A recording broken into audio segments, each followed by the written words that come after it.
Sanjaya, after assembling in the holy place of Kurukshetra and desiring to fight, what did my sons and the sons of Pandu do? Sanjaya said, O king, after looking over the army arranged in military formation by the sons of Pandu, King Duryodhana went to his teacher and spoke the following words. Behold, O teacher, this mighty army of the sons of Pandu, so expertly arranged by your intelligent disciple, the son of Drupada. Here in this army are many heroic bowmen equal in fighting to Bhima and Arjuna, great fighters like Duryodhana, Virata, and Drupada. There are also great, heroic, powerful fighters like Drishtaketu, Jekitana, and the mighty hero Kashiraja, Purujit, Kuntiboja, and Shaibya, all great men in battle. There are the strong Yudhamanya, the very powerful Uttamalya, the son of Subhadra, and the sons of Draupadi. All these warriors are great chariot fighters. But for your information, O best of the Brahmanas, let me tell you about the captains who are especially qualified to lead my military force. There are personalities like yourself, Kushma, Karna, Kripa, Ashvatthama, Vikarna, and the son of Somadatta, called Purishrava, who are always victorious in battle. There are many other heroes who are prepared to lay down their lives for my sake. All of them are well equipped with various weapons, and all are experienced in military science. Our strength is immeasurable, and we are perfectly protected by Grandfather Bhishma, whereas the strength of the Pandavas, carefully protected by Bhima, is limited. Now all of you must give full support to Grandfather Bhishma, standing at your respective strategic points in the phalanx of the army.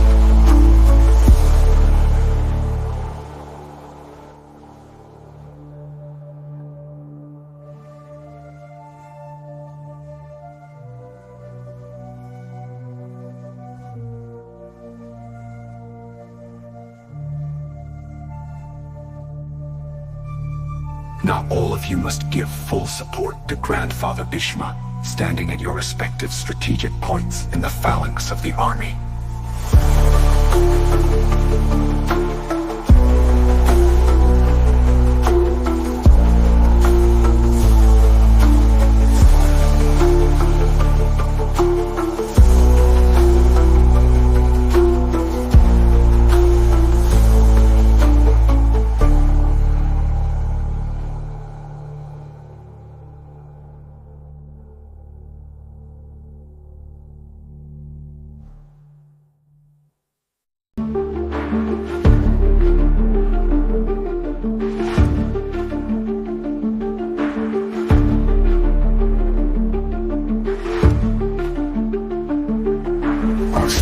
Immeasurable, and we are perfectly protected by Grandfather Bhishma, whereas the strength of the Pandavas, carefully protected by Bhima, is limited. Now all of you must give full support to Grandfather Bhishma, standing at your respective strategic points in the phalanx of the army.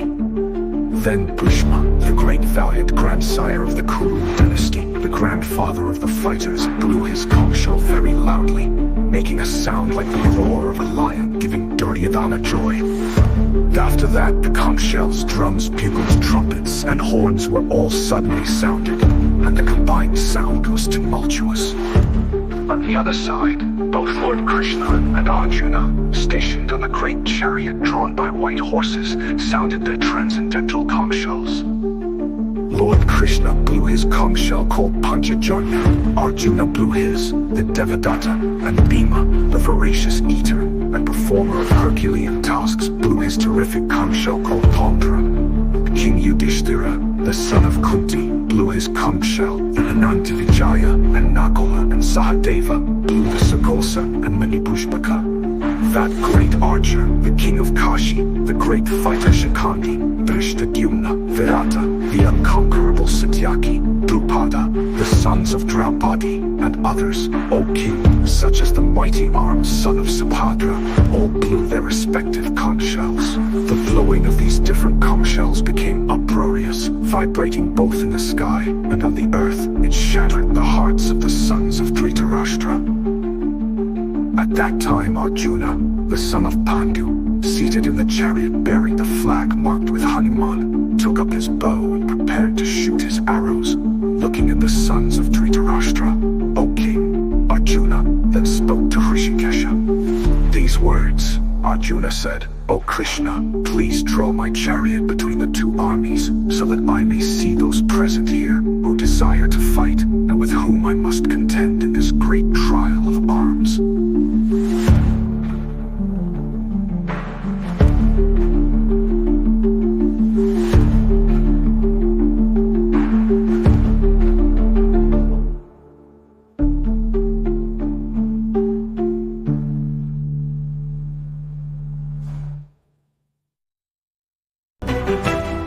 Let me see those who have come here to fight, wishing to please the evil-minded son of Dhritarashtra. Sanjaya said, O descendant of Bharata, being thus addressed by Arjuna, Lord Krishna drew up the fine chariot in the midst of the armies of both parties.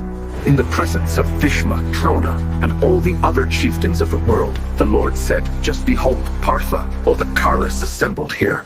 There Arjuna could see, within the midst of the armies of both parties, his fathers, grandfathers, teachers, maternal uncles, brothers, sons, grandsons, friends, and also his father-in-law and well-wishers all present there. When the son of Kunti, Arjuna, saw all these different grades of friends and relatives, he became overwhelmed with compassion and spoke thus, My dear Krishna, seeing my friends and relatives present before me in such a fighting spirit, I feel the limbs of my body quivering and my mouth drying up. My whole body is trembling, my hair is standing on end, my bow and diva is slipping from my hand, and my skin is burning. I am now unable to stand here any longer. I am forgetting myself, and my mind is reeling. I foresee only evil, O killer of the Kasi demon. O Madhu, see how any good can come from killing my own kinsman in this battle, nor can I, my dear Krishna, desire any subsequent victory, kingdom, or happiness. O Govinda, of what avail to us are a kingdom, happiness, or even life itself, when all those for whom we may desire them are now arrayed on this battlefield. O Madhusudana, when teachers, fathers, sons, grandfathers, maternal uncles, brothers, fathers, in-law, grandsons, brothers-in-law, and other relatives are ready to give up their lives and properties and are standing before me, why should I wish to kill them, even though they might otherwise kill me? O Janardana, although these men, their hearts overtaken by greed, see no fault in killing one's family or quarreling with friends, why should we, who can see the crime in destroying a family, engage in these acts of sin? With the destruction of the dynasty, the eternal family tradition is vanquished, and thus the rest of the family becomes involved in irreligion.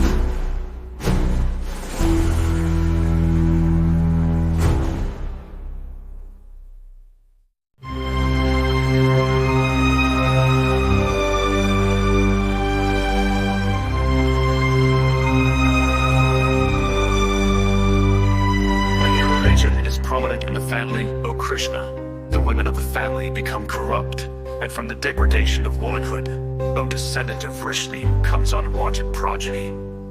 An increase in unwanted population certainly causes hellish life both for the family and for those who destroy the family tradition. The ancestors of such corrupt families fall down because the performances for offering them food and water are entirely stopped. By the evil deeds of those who destroy the family tradition, and thus give rise to unwanted children, all kinds of community projects and family welfare activities are devastated. O Krishna, maintainer of the people, I have heard by disciplic succession that those whose family traditions are destroyed dwell always in hell. Alas, how strange it is that we are preparing to commit greatly sinful acts, driven by the desire to enjoy royal happiness. We are intent on killing our own kinsmen. Better for me if the sons of Dhritarashtra, weapons in hand, were to kill me unarmed and unresisting on the battlefield. Sanjaya said, Arjuna, having thus spoken on the battlefield, cast aside his bow and arrows and sat down on the chariot, his mind overwhelmed with grief. Thus ends the first chapter entitled Arjuna's Dilemma, in the matter of the Bhagavad Gita, the sacred text of the Vaishnavas. Sanjaya said, Thus spoke Arjuna, seeing the impending catastrophe, his limbs trembling, parched mouth, hair standing on end, and unable to stay standing as his thoughts swam. He spoke in a voice that wavered between despair and hope, begging Krishna for clarity in a situation that seemed beyond any reasoning. Unable to stand, Arjuna fell to the floor of the chariot, his mind clouded by sorrow, his heart heavy with the weight of his decision. And so, the mighty warrior, known for his resolve, found himself lost, seeking the guidance of the divine in a moment of complete vulnerability. In his plea, Arjuna reflected on the dire consequences of the battle, lamenting the inevitable destruction of family traditions and the rise of a religion. In despair, Arjuna concluded that it was better to be killed unarmed than to participate in the slaughter of his kin, setting the stage for Krishna's profound teachings.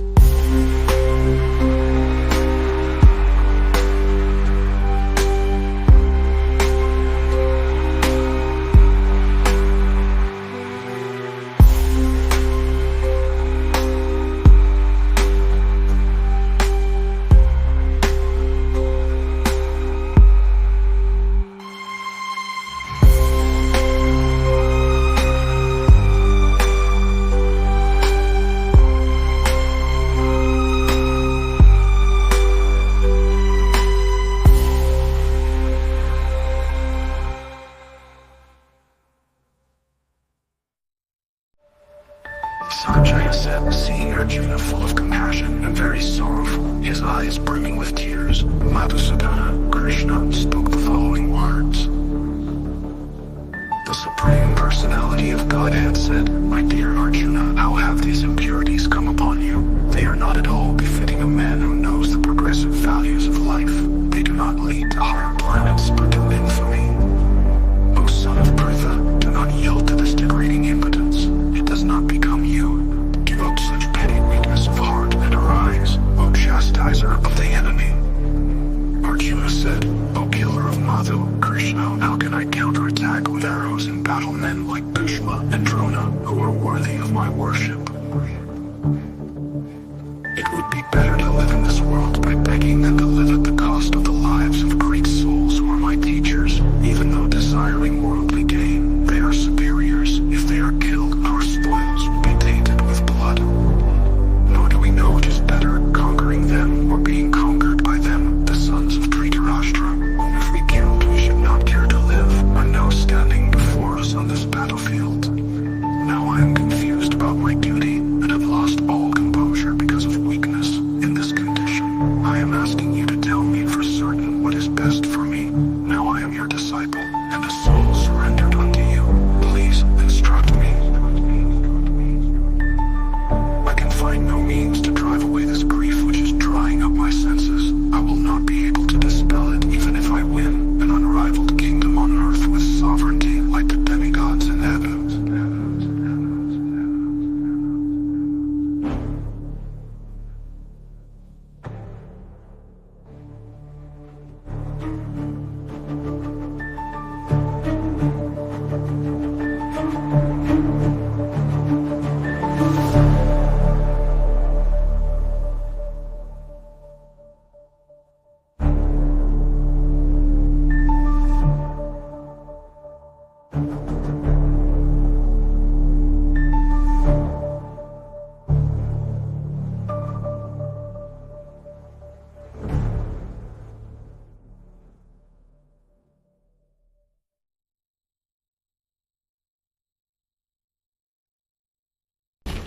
Then Sanjaya said, having spoken thus, Arjuna, chastiser of enemies, told Krishna, Govinda, I shall not fight, and fell silent.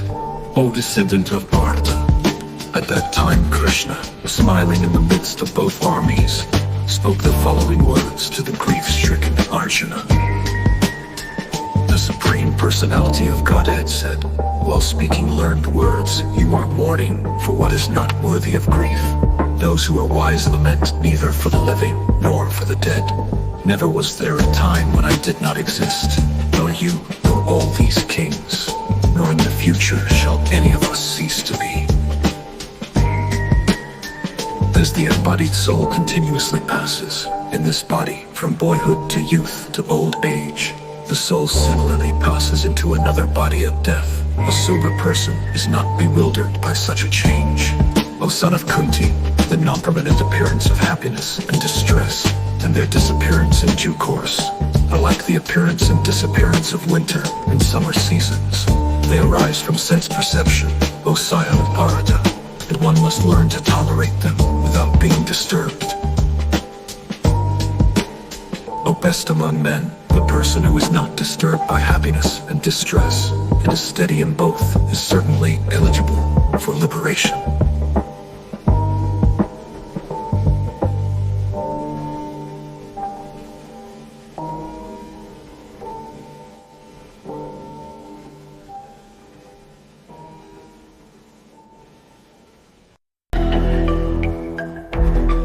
Those who are seers of the truth have concluded that of the non-existent, there is no endurance, and of the eternal, there is no change.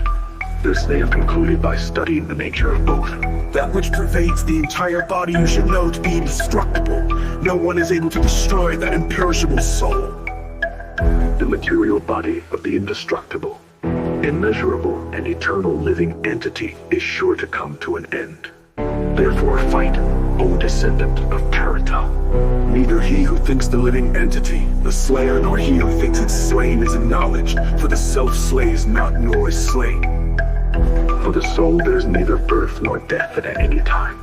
He has not come into being, has not come into being, and will not come into being.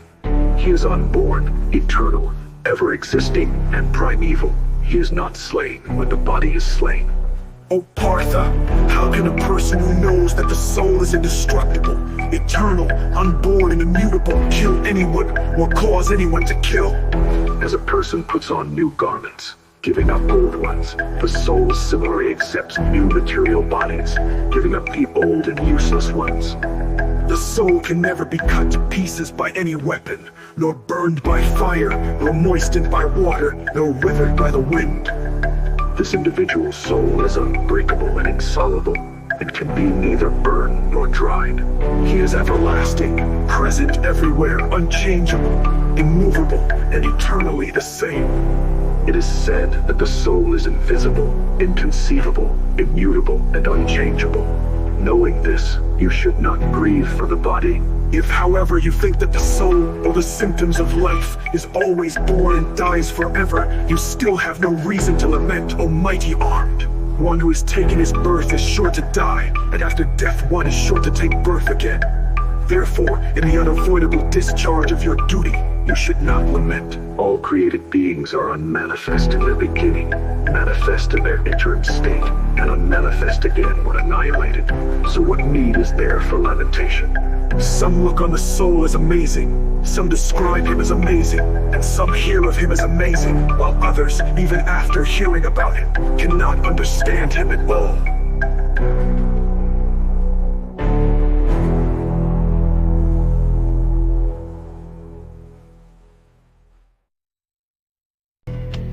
O descendant of Potter, he who dwells in the body can never be slain. Therefore you need not grieve for any living being. Considering your specific duty as a kshatriya, you should know that there is no better engagement for you than fighting on religious principles, and so there is no need for hesitation. O Partha, happy are the kshatriyas to whom such fighting opportunities come unsought, opening for them the doors of the heavenly planets.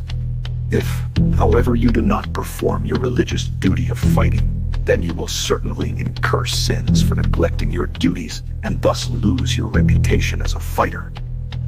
People will always speak of your infamy, and for a respectable person, dishonor is worse than death. The great generals who have highly esteemed your name and fame will think that you have left the battlefield out of fear only, and thus they will consider you a coward. Your enemies will describe you in many unkind words and scorn your ability. What could be more painful for you? O son of Kunti, either you will be killed on the battlefield and attain the heavenly planets, or you will conquer and enjoy the earthly kingdom. Therefore, get up with determination and fight. Do thou fight for the sake of fighting, without considering happiness or distress, loss or gain, victory or defeat. And by so doing you shall never incur sin.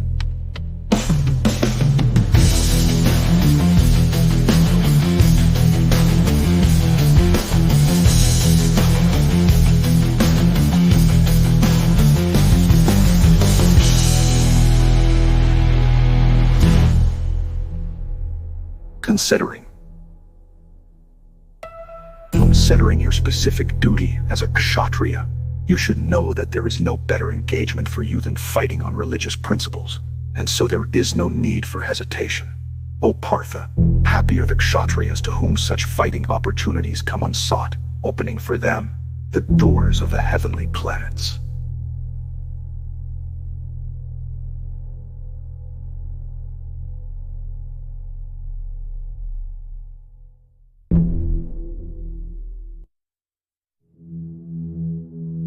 If, however, you do not perform your religious duty of fighting, then you will certainly incur sins for neglecting your duties and thus lose your reputation as a fighter. If, however, you do not perform your religious duty of fighting, then you will certainly incur sins for neglecting your duties and thus lose your reputation as a fighter.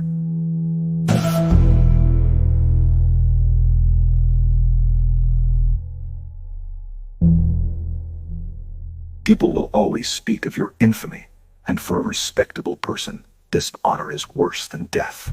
The great generals who have highly esteemed your name and fame will think that you have left the battlefield out of fear only, and thus they will consider you a coward. Your enemies will describe you in many unkind words and scorn your ability. What could be more painful for you? O son of Kunti, either you will be killed on the battlefield and attain the heavenly planets, or you will conquer and enjoy the earthly kingdom. Therefore, get up with determination and to fight. Do thou fight for the sake of fighting, without considering happiness or distress, loss or gain, victory or defeat, and by so doing you shall never incur sin.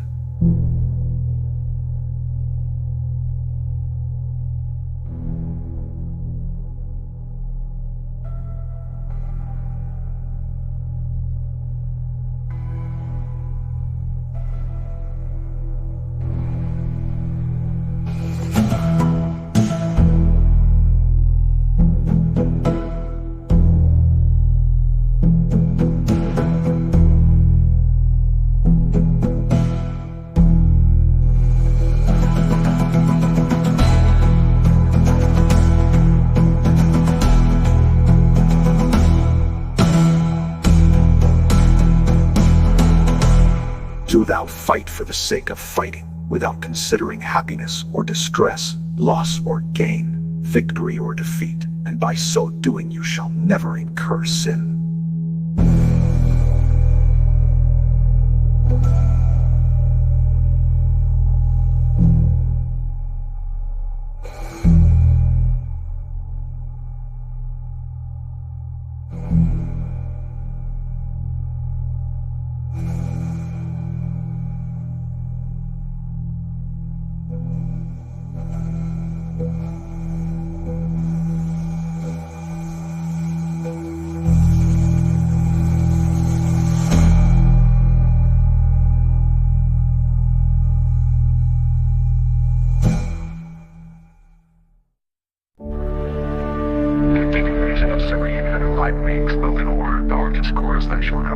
The peaceful wisdom. Krishna imparts the voice should maintain a sense of clarity and tranquility as Krishna elaborates on the principles of yoga and detachment from the fruits of actions.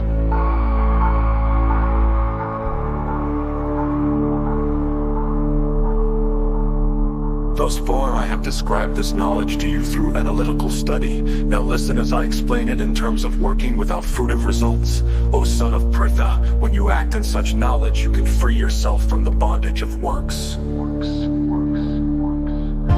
this endeavor, there is no law of sort diminution, and a little advancement on this path can protect one from the most dangerous type of fear. Those who are on this path are resolute in purpose, and their aim is one. O beloved child of the Kurus, the intelligence of those who are irresolute is many-branched. Men of small knowledge are very much attached to the flowery words of the Vedas, which recommend various fruitive activities for an elevation to heavenly planets, result in good birth, power, and so forth. Being desirous of sense gratification and opulent life, they say that there is nothing more than this. In the minds of those who are too attached to sense enjoyment and material opulence, and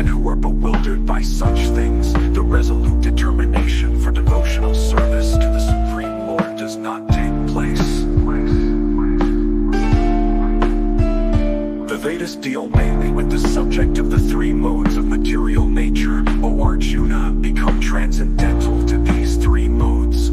Be free from all dualities and from all anxieties for gain and safety, and be established in the self. All purposes that are served by a small pond can at once be served by the great reservoirs of water. Similarly, all the purposes of the Vedas can be served to one who knows the purpose behind them.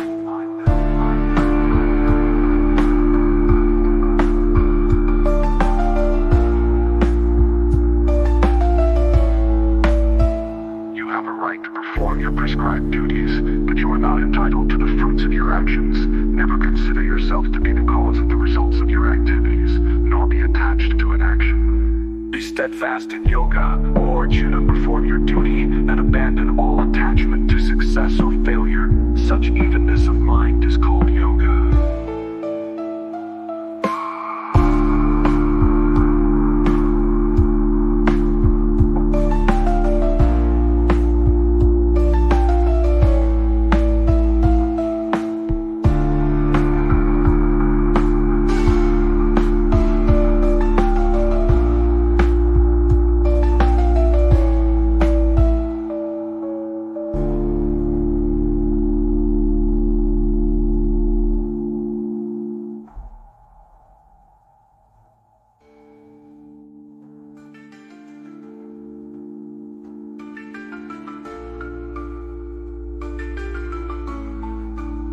You have a right to perform your prescribed duties, but you are not entitled to the fruits of your actions. Never consider yourself to be the cause of the results of your activities, nor be attached to an action.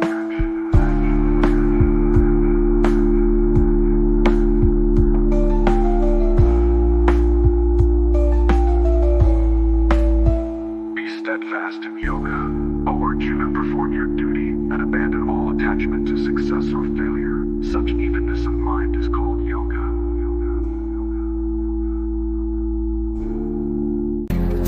Arjuna said, O Dushyanta, why do you urge me to engage in this ghastly warfare if you think that intelligence is better than fruit work?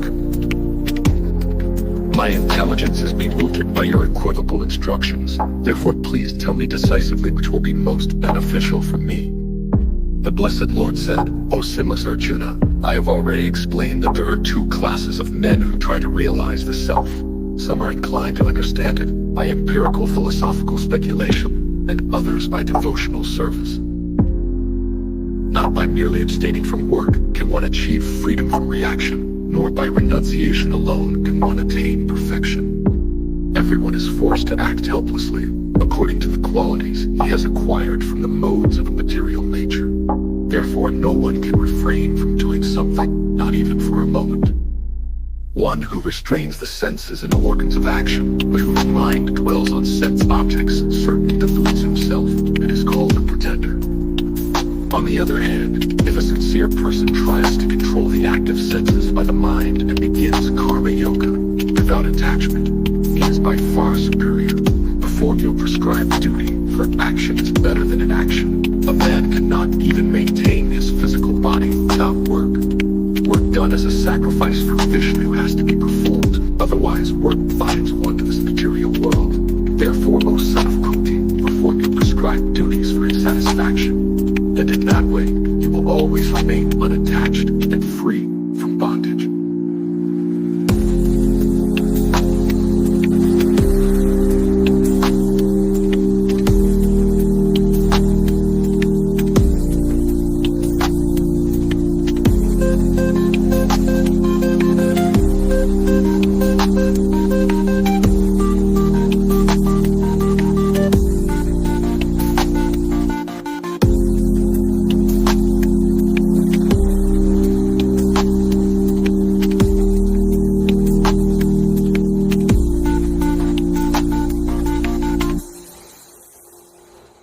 The bondage.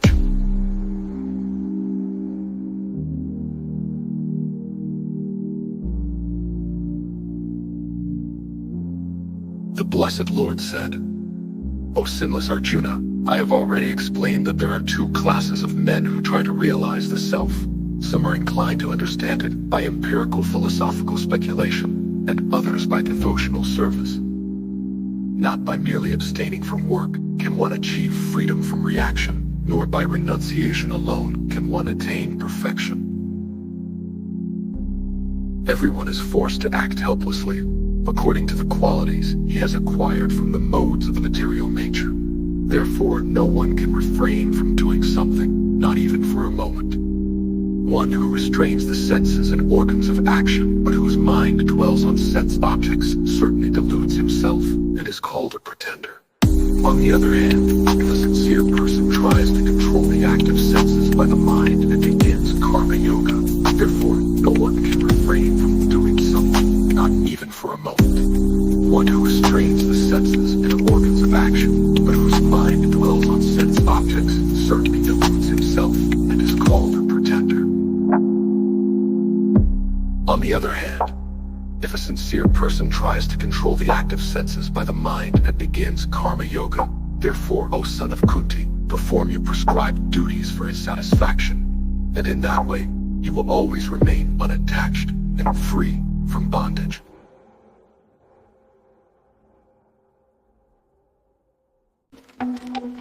In the beginning, the Lord of all creatures sent forth generations of men and demigods, along with sacrifices for Vishnu, and blessed them by saying, "Be thou happy by this yajna, because its performance will bestow upon you all desirable things." The demigods, being pleased by sacrifices, will also please you, and thus by cooperation between men and demigods, prosperity will reign for all. In charge of the various necessities of life, the demigods, being satisfied by the performance of yajna, will supply all necessities to you. But he who enjoys these gifts, without offering them in return to the demigods, is certainly a thief. The devotees of the Lord are released from all kinds of sins because they eat food which is offered first for sacrifice.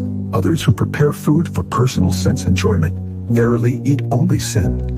All living bodies subsist on food grains, which are produced from rains are produced by the performance of yajna, and yajna is born of prescribed duties. Regulated activities are prescribed in the Vedas, and the Vedas are directly manifested from the Supreme Personality of Godhead. Consequently, the all-pervading transcendence is eternally situated in acts of sacrifice. My dear Arjuna, one who does not follow in human life the cycle of sacrifice thus established by the Vedas certainly leads a life full of sin. Living only for the satisfaction of the senses, such a person lives in vain. But for one who takes pleasure in the self, whose human life is one of self-realization, and who is satisfied in the self only, fully satiated, for him there is no duty.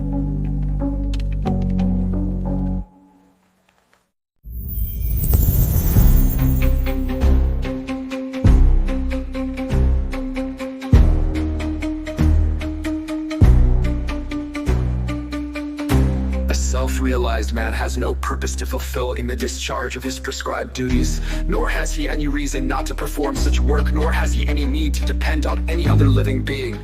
Therefore, without being attached to the fruits of activities, one should act as a matter of duty, for by working without attachment one attains the supreme. Therefore, without being attached to the fruits of activities, one should act as a matter of duty, for by working without attachment one attains the supreme. Kings such as Janaka attained perfection solely by performance of prescribed duties. Therefore, just for the sake of educating the people in general, you should perform your work. Whatever action is performed by a great man, common men follow, and whatever standards he sets by exemplary acts, all the world pursues. O son of Pritha, there is no work prescribed for me within all the 3 planetary systems, nor am I in want of anything, nor have I a need to obtain anything, and yet I am engaged in work. For if I ever fail to engage in carefully performing prescribed duties, O Partha, certainly all men would follow my path. If I did not perform prescribed duties, all these worlds would be put to ruination. I would be the cause of creating unwanted population, and I would thereby destroy the peace of all living beings. As the ignorant perform their duties with attachment to results, the learned may similarly act, but without attachment for the sake of leading people on the right path. So as not to disrupt the minds of ignorant men attached to the fruitive results of prescribed duties, a learned person should not induce them to stop work. Rather, by working in the spirit of devotion, he should engage them in all sorts of activities. The bewildered spirit soul, under the influence of the three modes of material nature, thinks himself to be the doer of activities which are in actuality carried out by nature. One who is in knowledge of the absolute truth, almighty armed, does not engage himself in the senses and sense gratification, knowing well the differences between work in devotion and work for fruitive results. Bewildered by the modes of material nature, the ignorant fully engage themselves in material activities and become attached. But the wise should not unsettle them, although these duties are inferior due to the performer's lack of knowledge.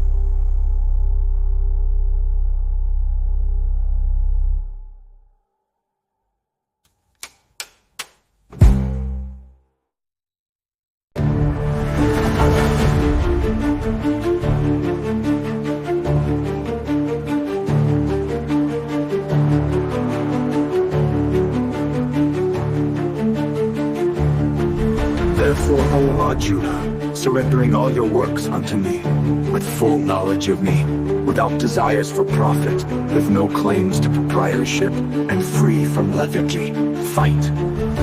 Those persons who execute their duties according to my injunctions, and who follow this teaching faithfully, without envy, become free from the bondage of fruitive actions. But those who out of envy disregard these teachings and do not follow them regularly are to be considered bereft of all knowledge, befooled and ruined in their endeavors for perfection. Even a man of knowledge acts according to his own nature, for everyone follows the nature he has acquired from the three modes. What can repression accomplish? There are principles to regulate attachment and aversion pertaining to the senses and their objects. One should not come under the control of such attachment and aversion because they are stumbling blocks on the path of self-realization. It is far better to discharge one's prescribed duties, even though faultily, than another's duties perfectly. Destruction in the course of performing one's own duty is better than engaging in another's duties, for to follow another's path is dangerous. Arjuna said, O descendant of Vrishni, by what is one impelled to sinful acts, even unwillingly, as if engaged by force?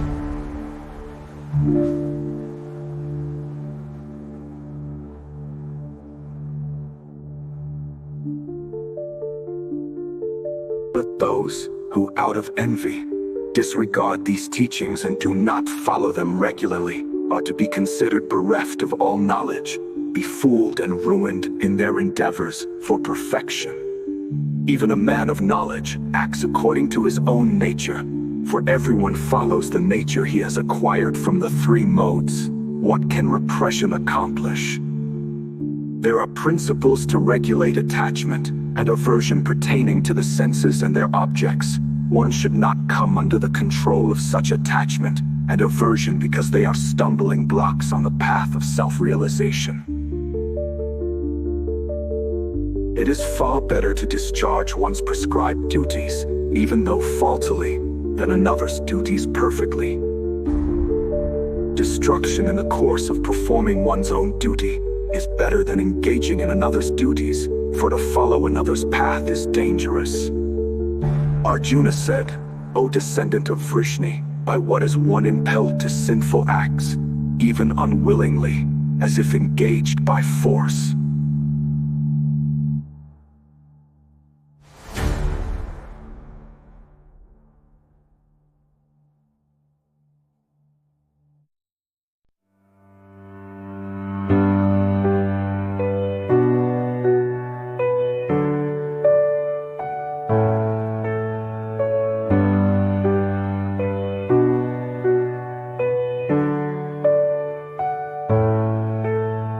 The Blessed Lord said, it is lust only, Arjuna, which is born of contact with the material mode of passion, and later transformed into wrath, and which is the all-devouring sinful enemy of this world. As fire is covered by smoke, as a mirror is covered by dust, or as the embryo is covered by the womb, the living entity is similarly covered by different degrees of this lust. Thus, a man's pure consciousness is covered by his eternal enemy in the form of lust, which is never satisfied and which burns like fire. The senses, the mind, and the intelligence are the sitting places of this lust through them. Lust covers the real knowledge of the living entity and bewilders him. Therefore, O Arjuna, best of the Bharatas, in the very beginning, curb this great symbol of sin lust by regulating the senses, and slay this destroyer of knowledge and self-realization. The working senses are superior to dull matter. Mind is higher than the senses. Intelligence is still higher than the mind. And he, the soul, is even higher than the intelligence. Thus, knowing oneself to be transcendental to material intelligence, Almighty armed Arjuna subdued the desire by controlling the mind by deliberate intelligence, and thus, by spiritual strength, conquer this insatiable enemy known as lust. Arjuna.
Blessed Lord said that I instructed this imperishable science of yoga to the sun god, Vivasvan, and Vivasvan instructed it to Manu, the father of mankind, and Manu in turn instructed it to Ikshvaku. This supreme science was thus received through the chain of disciplic succession, and the saintly kings understood it in that way. But in course of time the succession was broken, and therefore the science as it is appears to be lost. That very ancient science of the relationship with the Supreme is today told by me to you, because you are my devotee as well as my friend. Therefore you can understand the transcendental mystery of this science. Arjuna said, the sun god Vivasvan is senior by birth to you. How am I to understand that in the beginning you instructed this science to him? The Blessed Lord said, many, many births both you and I have passed. I can remember all of them, but you cannot, O subduer of the enemy. Although I am unborn and my transcendental body never deteriorates, and although I am the Lord of all living entities, I still appear in every millennium in my original transcendental form. Whenever and wherever there is a decline in religious practice, O descendant of Bharata, and a predominant rise of irreligion, at that time I descend myself, to deliver the pious and to annihilate the miscreants, as well as to re-establish the principles of religion. I invent myself millennium after millennium.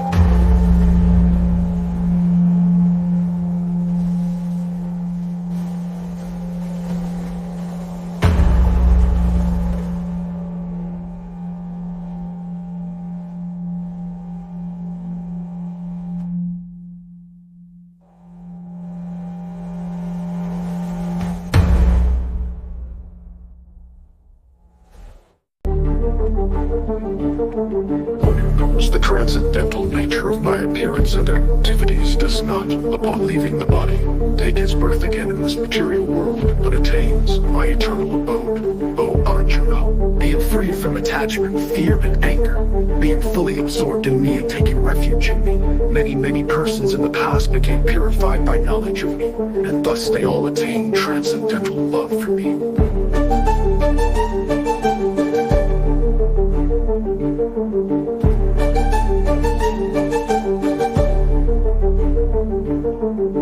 As all surrender unto me, I reward them accordingly. Everyone follows my path in all respects, O son of Pritha.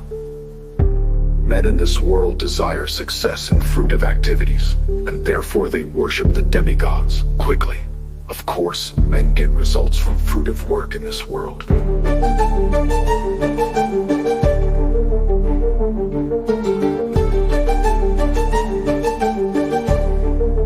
According to the three modes of material nature and the work associated with them, the four divisions of human society are created by me, and although I am the creator of this system, you should know that I am yet the non-doer, being unchangeable. There is no work that affects me, nor do I aspire for the fruits of action. One who understands this truth about me also does not become entangled in the fruitive reactions of work. All the liberated souls in ancient times acted with this understanding of my transcendental nature. Therefore, you should perform your duty, following in their footsteps.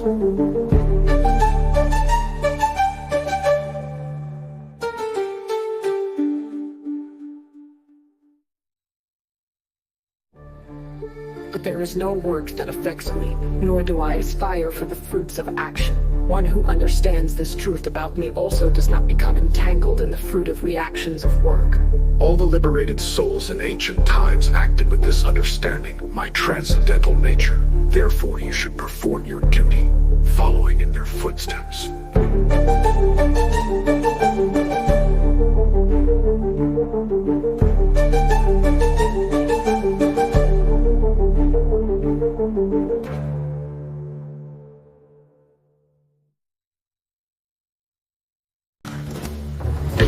Sages who realize the self act with this understanding of sacrifice. Therefore, you should perform your duty as an act of sacrifice for the welfare of the world. Being does not follow in human life. The cycle of sacrifice thus established by the Vedas certainly leads a life full of sin. Living only for the satisfaction of the senses, such a person lives in vain. But for one who takes pleasure in the self, whose human life is one of self-realization, and who is satisfied in the self only, fully satiated, for him there is no duty. Such a person has no reason to perform any prescribed duty, nor does he have any reason not to perform such work, nor does he depend on any other living being for any reason. Therefore, without being attached to the fruits of activities, one should act as a matter of duty, for by working without attachment, one attains the supreme. Kings such as Janaka attained perfection solely by the performance of prescribed duties. Therefore, just for the sake of educating the people in general, you should perform your work. Whatever action is performed by a great man, common men follow, and whatever standards he sets by exemplary acts, all the world pursues. O son of Pritha, there is no work prescribed for me within all the three planetary systems, nor am I in want of anything, nor have I a need to obtain anything, and yet I am engaged in work, for if I ever failed to engage in carefully performing prescribed duties, O Partha, certainly all men would follow my path.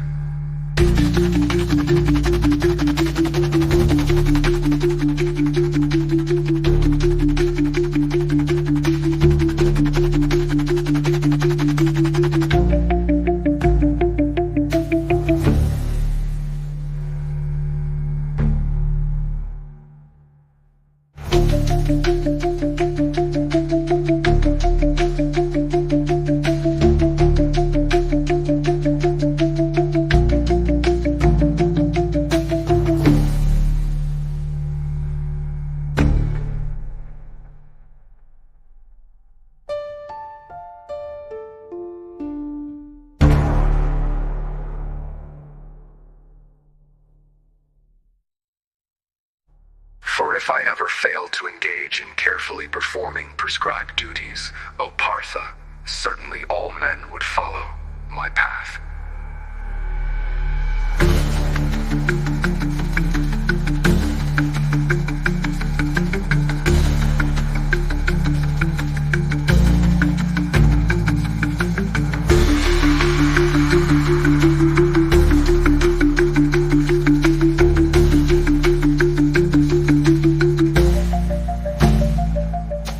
Kings such as Janaka attained perfection solely by the performance of prescribed duties. Therefore, just for the sake of educating the people in general, you should perform your work. Whatever action is performed by a great man, common men follow, and whatever standards he sets by exemplary acts, all the world pursues. O son of Pritha, there is no work prescribed for me within all the three planetary systems, nor am I in want of anything, nor have I a need to obtain anything, and yet I am engaged in work. For if I ever failed to engage in carefully performing prescribed duties, O Partha, certainly all men would follow my path.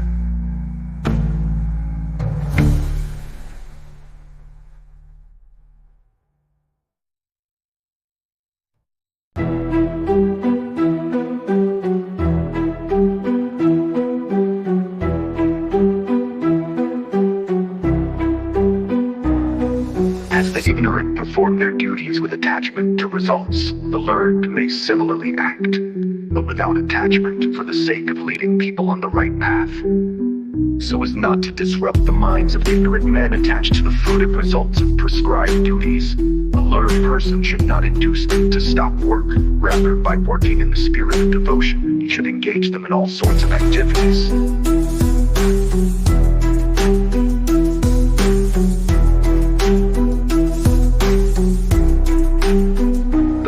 Spirit soul, under the influence of the three modes of material nature, thinks himself to be the doer of activities which are in actuality carried out by nature. One who is in knowledge of the absolute truth, almighty armed, does not engage himself in the senses and sense gratification, knowing well the differences between work in devotion and work for fruitive results. Bewildered by the modes of material nature, the ignorant fully engage themselves in material activities and become attached, but the wise should not unsettle them, although these duties are inferior due to the performer's lack of knowledge.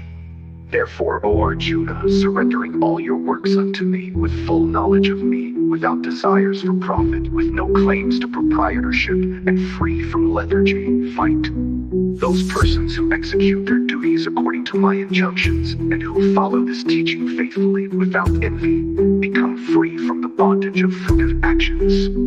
But those who, out of envy, disregard these teachings and do not follow them regularly are to be considered bereft of all knowledge, befooled, and ruined in their endeavors for perfection. Even a man of knowledge acts according to his own nature, for everyone follows the nature he has acquired from the three modes. What can repression accomplish?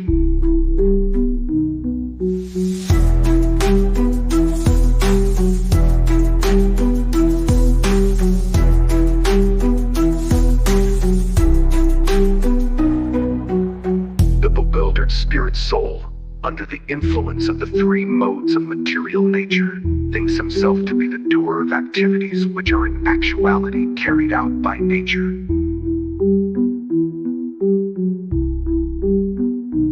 One who is in knowledge of the absolute truth, almighty armed, does not engage himself in the senses and sense gratification, knowing well the differences between work in devotion and work for fruitive results. Bewildered by the modes of material nature, the ignorant fully engage themselves in material activities and become attached, but the wise should not unsettle them, although these duties are inferior due to the performer's lack of knowledge. Therefore, O Arjuna, surrendering all your works unto me, with full knowledge of me, without desires for profit, with no claims to proprietorship, and free from lethargy, fight. Those persons who execute their duties according to my injunctions, and who follow this teaching faithfully, without envy, become free from the bondage of fruitive actions. But those who, out of envy, disregard these teachings and do not follow them regularly are to be considered bereft bereft of all knowledge, be fooled and ruined in their endeavors for perfection. Even a man of knowledge acts according to his own nature, for everyone follows the nature he has acquired from the three modes. What can repression accomplish?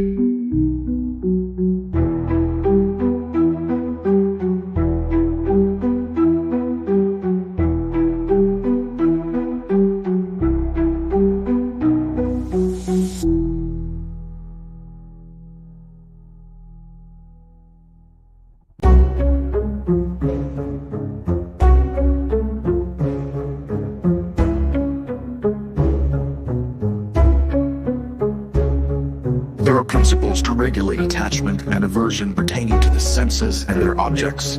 One should not come under the control of such attachment and aversion, because they are stumbling blocks on the path of self-realization. It is far better to discharge one's prescribed duties, even though faultily, than another's duties perfectly. Destruction in the course of performing one's own duty is better than engaging in another's duties, for to follow another's path is dangerous. Arjuna said, "O descendant of Vrishni, by what is one impelled to sinful acts, even unwillingly, as if engaged by force?" The blessed Lord said, "It is lust only, Arjuna, which is born of contact with the material mode of passion, and later transformed into wrath, and which is the all-devouring sinful enemy of this world. As fire is covered by smoke, as a mirror is covered by dust, or as the embryo is covered by the womb, the living entity is similarly covered by different degrees of this lust. Thus, a man's pure consciousness is covered by his eternal enemy in the form of lust, which is never satisfied, and which burns like fire. The senses, the mind, and the intelligence are the sitting places of this lust. Through them, lust covers the real knowledge of the living entity and bewilders him. Therefore, O Arjuna, best of the Paradas, in the very beginning curb this great symbol of sin by regulating the senses and slay this destroyer of knowledge and self-realization. The working senses are superior to dull matter. Mind is higher than the senses. Intelligence is still higher than the mind. And he, the soul, is even higher than the intelligence.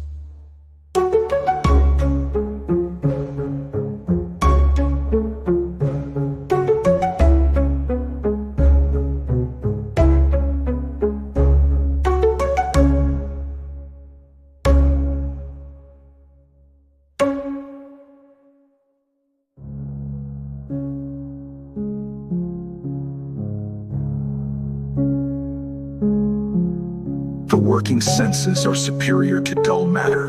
Mind is higher than the senses. Intelligence is still higher than the mind. And he, the soul, is even higher than the intelligence.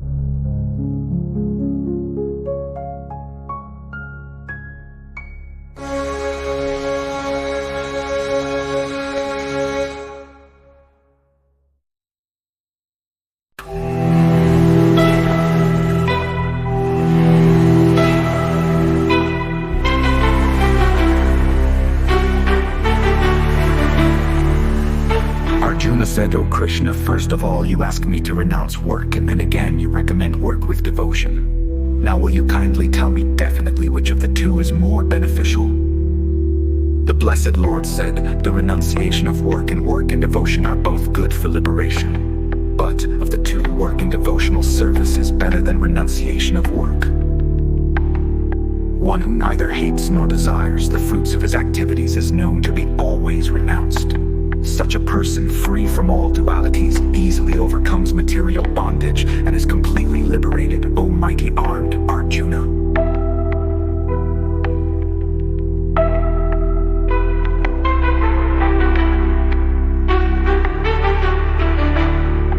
Only the ignorant speak of devotional service as being different from the analytical study of the material world. Those who are actually learned say that he who applies himself well to one of these paths achieves the results of both. One who knows that the position reached by means of renunciation can also be attained by works and devotion, and who therefore sees that the paths of work and renunciation are one, sees things as they are. Merely renouncing all activities yet not engaging in the devotional service of the Lord cannot make one happy, but a thoughtful person engaged in devotional service can achieve the supreme without delay. One who works in devotion, who is a pure soul, and who controls his mind and senses is dear to everyone, and everyone is dear to him, though always working. Such a man is never entangled.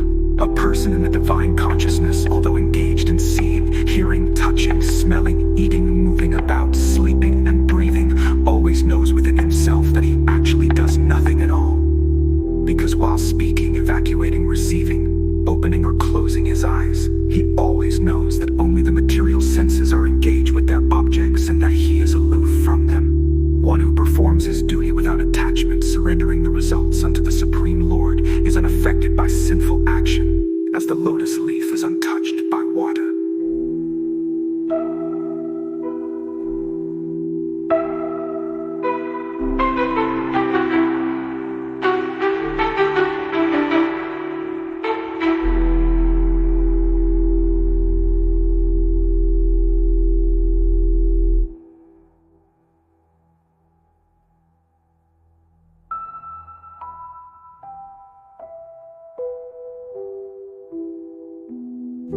One who knows that the position reached by means of renunciation can also be attained by works and devotion, and who therefore sees that the paths of work and renunciation are one, sees things as they are. Merely renouncing all activities yet not engaging in the devotional service of the Lord cannot make one happy, but a thoughtful person engaged in devotional service can achieve the supreme without delay. One who works in devotion, who is a pure soul, and who controls his mind and senses is dear to everyone, and everyone is dear to him, though always working. Such a man is never entangled.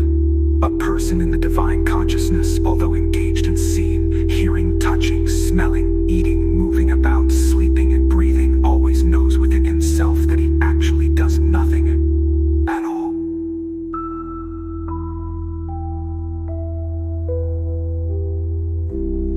Because while speaking, evacuating, receiving, opening, or closing his eyes, he always knows that only the material senses are engaged with their objects, and that he is aloof from them. One who performs his duty without attachment, surrendering the results unto the Supreme Lord, is unaffected by sinful action, as the lotus leaf is untouched by water.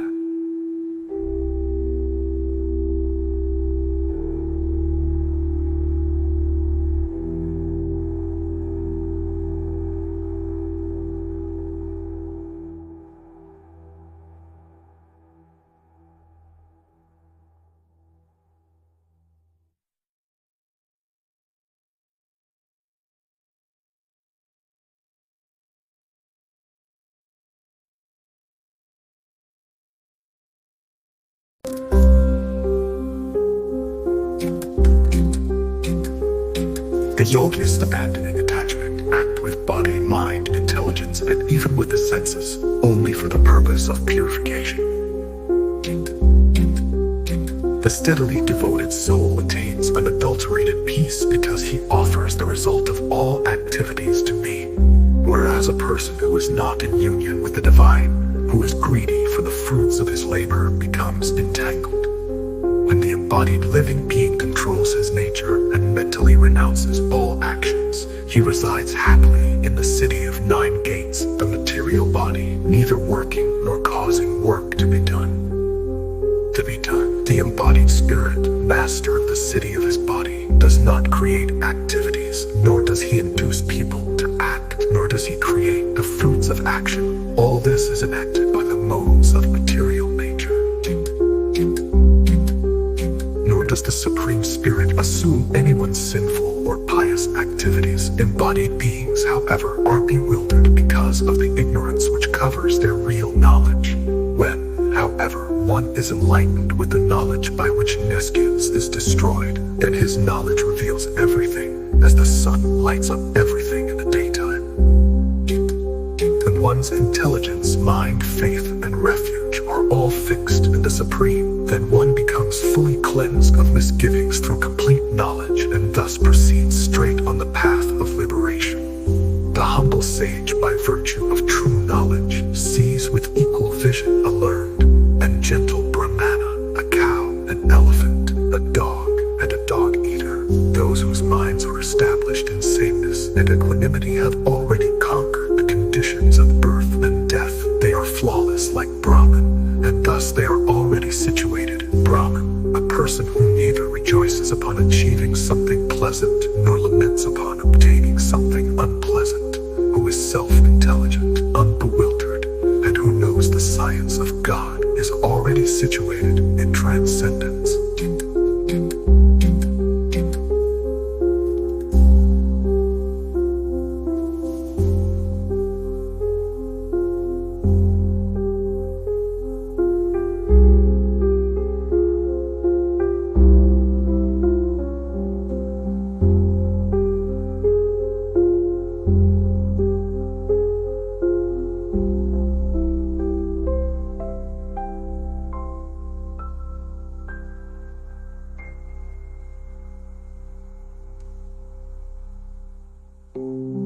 The embodied spirit, master of the city of his body, does not create activities, nor does he induce people to act, nor does he create the fruits of action. All this is enacted by the modes of material nature.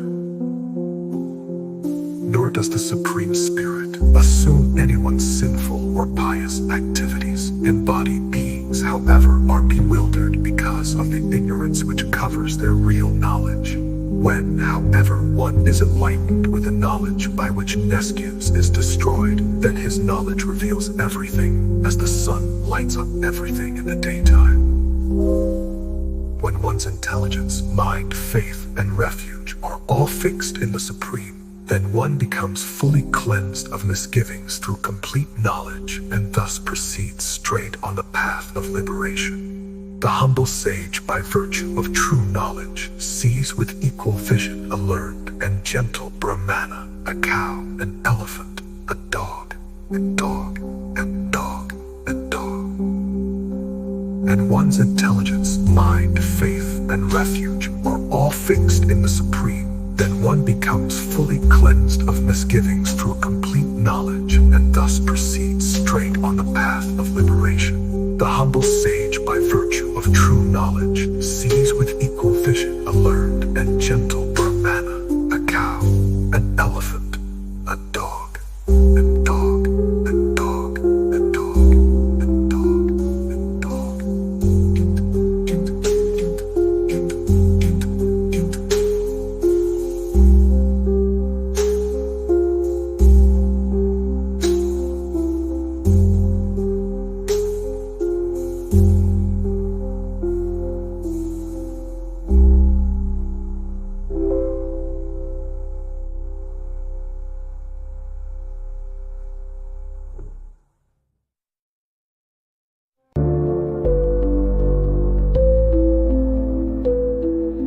Such a liberated person is not attracted to material sense pleasure, but is always in trance, enjoying the pleasure within. In this way, the self-realized person enjoys unlimited happiness, for he concentrates on the Supreme.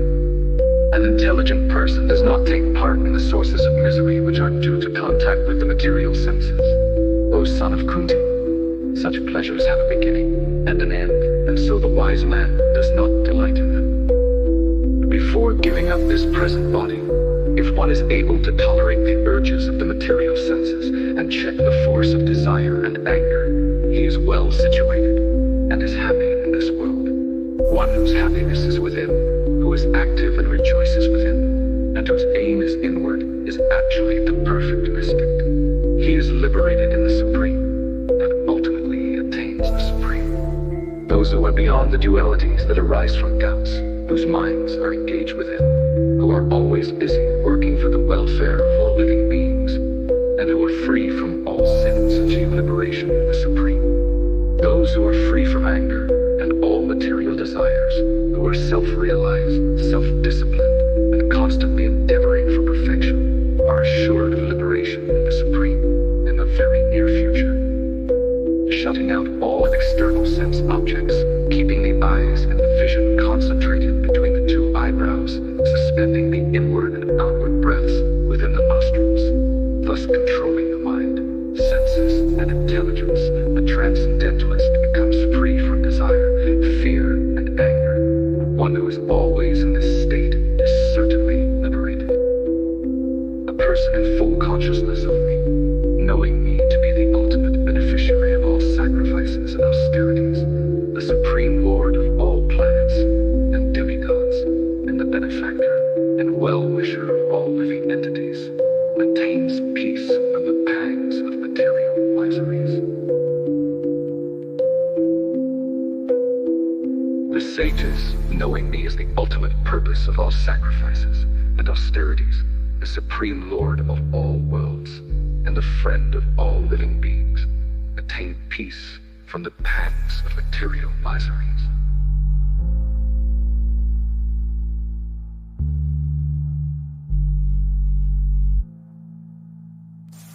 Being peace from the purpose of all sacrifices and austerities, the supreme lord of all worlds, and the friend of all living beings, attain peace from the pangs of material miseries.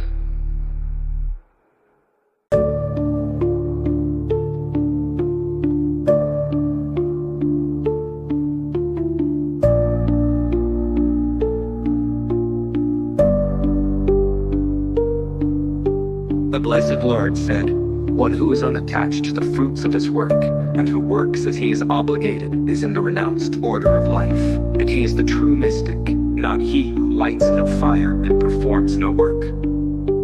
What is called renunciation, you should know to be the same as yoga, or linking oneself with the Supreme, O son of Pandu, for one can never become a yogi unless he renounces the desire for sense gratification.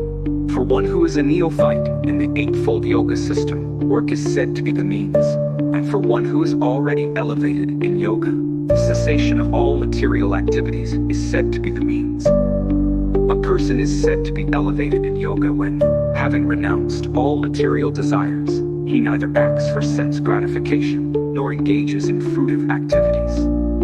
One must deliver himself with the help of his mind and not degrade himself. The mind is the friend of the conditioned soul and his enemy as well. For him who has conquered the mind is the best of friends. But for one who has failed to do so, his very mind will be the greatest enemy. For one who has conquered the mind, the super soul is already reached, for he has attained tranquility. To such a man, happiness and distress, heat and cold, honor and dishonor are all the same. A person is said to be established in self-realization and is called a yogi when he is fully satisfied by virtue of acquired knowledge and realization. Such a person is situated in transcendence and is self-controlled. He sees everything, whether it be pebbles, stones, or gold, as the same. A person is considered still further advanced when he regards honest well-wishers, affection, benefactors, the neutral, mediators, the envious, friends, and enemies, the pious, and the sinners, all with an equal mind. A transcendentalist should always engage his body, mind, and self in relationship with the Supreme. He should live alone in a secluded place, and should always carefully control his mind. He should be free from desires and possessiveness.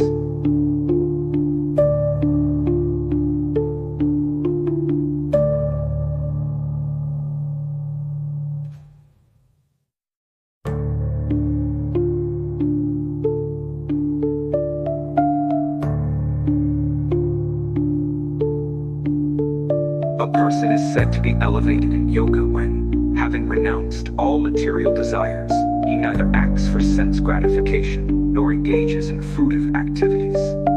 One must deliver himself with the help of his mind and not degrade himself. The mind is the friend of the conditioned soul and his enemy as well. For him who has conquered the mind is the best of friends. But for one who has failed to do so, his very mind will be the greatest enemy. For one who has conquered the mind, the super soul is already reached, for he has attained tranquility. To such a man, happiness and distress, heat and cold, honor and dishonor are all the same. A person is said to be established in self-realization and is called a yogi when he is fully satisfied by virtue of acquired knowledge and realization. Such a person is situated in transcendence and is self-controlled. He sees everything, whether it be pebbles, stones, or gold, as the same.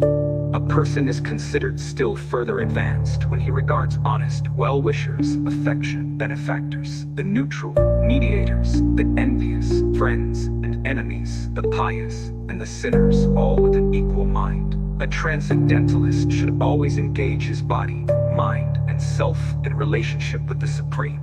He should live alone in a secluded place and should always carefully control his mind. He should be free from desires and possessiveness.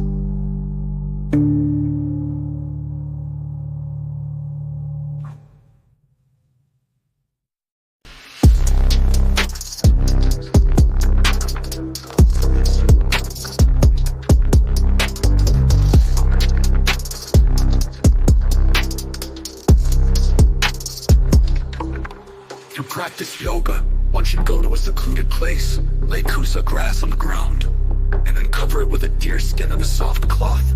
The seat should neither be too high nor too low, and should be situated in a sacred place. The yogi should then sit on it very firmly and practice yoga to purify the heart by controlling his mind, senses, and activities, and fixing his mind on one point. One should hold one's body, neck, head erect in a straight line and stare steadily at the tip of the nose. Thus, with an unabated, subdued mind, devoid of fear, completely free from sex life, one should meditate upon me within the heart and make me the ultimate goal of life. Thus practicing constant control of the body, mind, and activities, the mystic transcendentalist, his mind regulated, attains to the kingdom of God, or the state of supreme. There is no possibility of one's becoming a yogi, O Arjuna, if one eats too much or eats too little, sleeps too much or does not sleep enough. He who is temperate in his habits of eating, sleeping, working, and recreation can mitigate all material pains by practicing the yoga system. When the yogi, by practice of yoga, disciplines his mental activities and becomes situated in transcendence, devoid of all material desires, he is said to have attained yoga. As a lamp in a windless place does not waver, so the transcendentalist whose mind is controlled remains alva. He is said to devilize whose mavarit, and he is freed from sin. From the transcendent self, yogi whose mind is fixed on me verily attains the highest happiness by virtue of his identity with Brahman and his liberty. His mind is peaceful, his passions are quieted, and he is freed from sin. Steady in the self, being freed from all material contamination, the yogi achieves the highest perfectional stage of happiness with the supreme happiness from one point.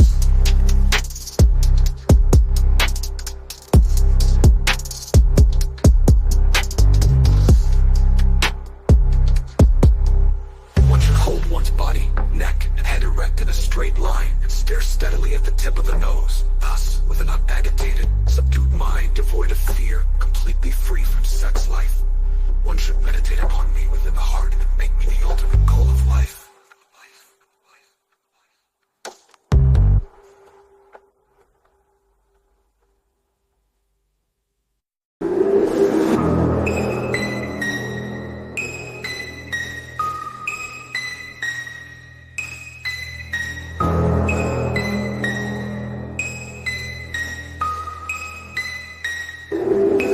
The stage of perfection is called trance or samadhi, when one's mind is completely restrained from material mental activities by practice of yoga.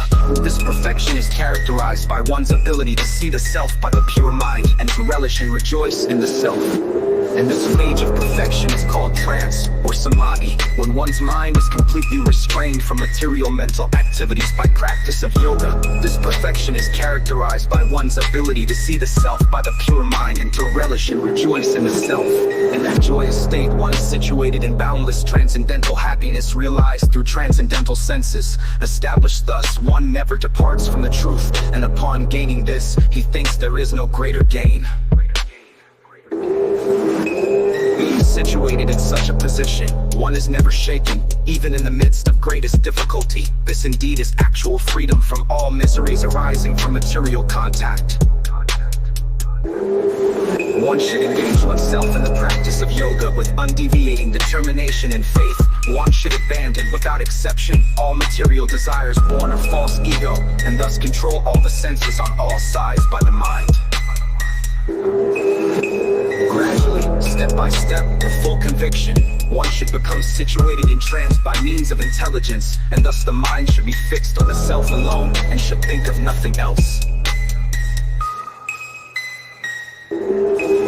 From whatever and wherever the mind wanders, due to its flickering and unsteady nature, one must certainly withdraw it and bring it back under the control of the self.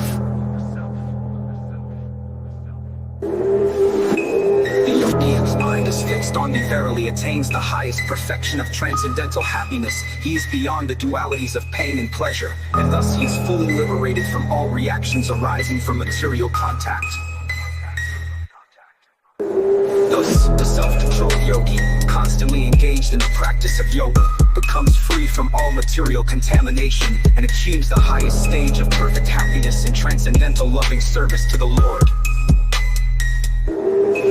A true yogi observes me in all beings and also sees every being in me. Indeed, the self-realized person sees me, the same Supreme Lord, everywhere.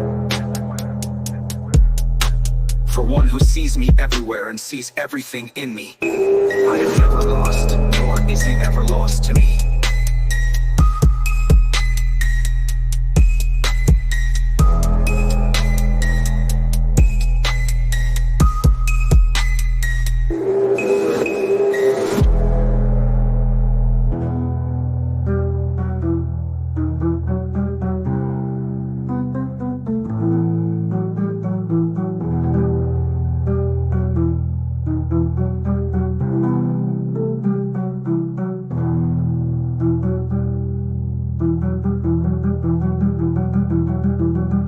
Who sees me everywhere and sees everything in me. I am never lost, nor is he ever lost to me.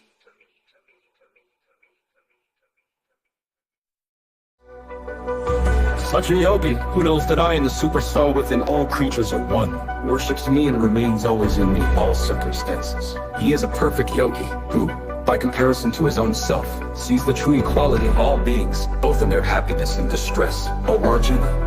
Arjuna said, O Madhusudana, the system of yoga which you have summarized appears impractical and unendurable to me, for the mind is restless and unsteady. For the mind is restless, turbulent, obstinate, and very strong, O Krishna, and to subdue it is, it seems to me, more difficult than controlling the wind.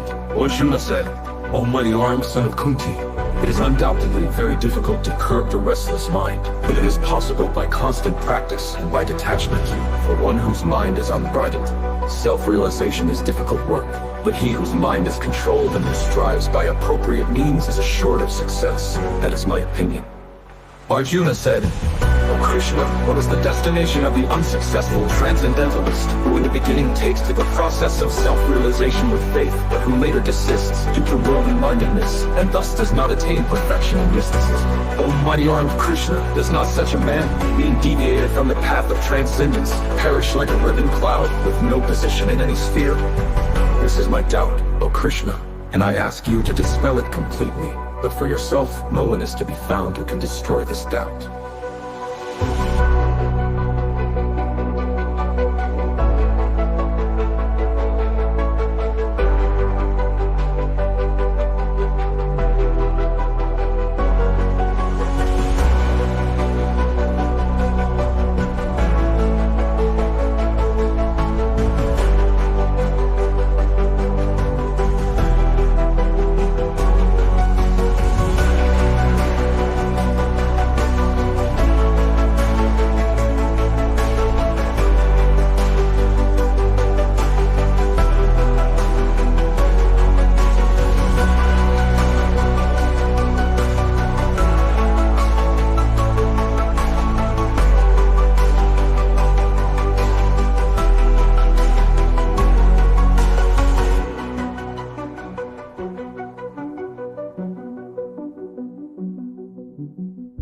For the mind is restless, turbulent, obstinate, and very strong, O Krishna, and to subdue it is, it seems to me, more difficult than controlling the wind. Lord Krishna said, O mighty armed son of Kunti, It is undoubtedly very difficult to curb the restless mind, but it is possible by constant practice and by detachment. For one whose mind is unbridled, self-realization is difficult work, but he whose mind is controlled and who strives by appropriate means is assured of success. That is my opinion. O Krishna, what is the destination of the unsuccessful transcendentalist who in the beginning takes to the process of self-realization with faith, but who later desists due to worldly mindedness and thus does not attain perfection in mysticism? Almighty armed Krishna, does not such a man, being deviated from the path of transcendence, perish like a riven cloud with no position in any sphere? This is my doubt, O Krishna, and I ask you to dispel it completely. But for yourself, no one is to be found who can destroy this doubt, but who later desists due to worldly mindedness, and thus does not attain perfection in mysticism. Almighty armed Krishna, does not such a man, being deviated from the path of transcendence, perish like a riven cloud with no position in any sphere? This is my doubt, O Krishna, and I ask you to dispel it completely. But for yourself, no one is to be found who can destroy this doubt.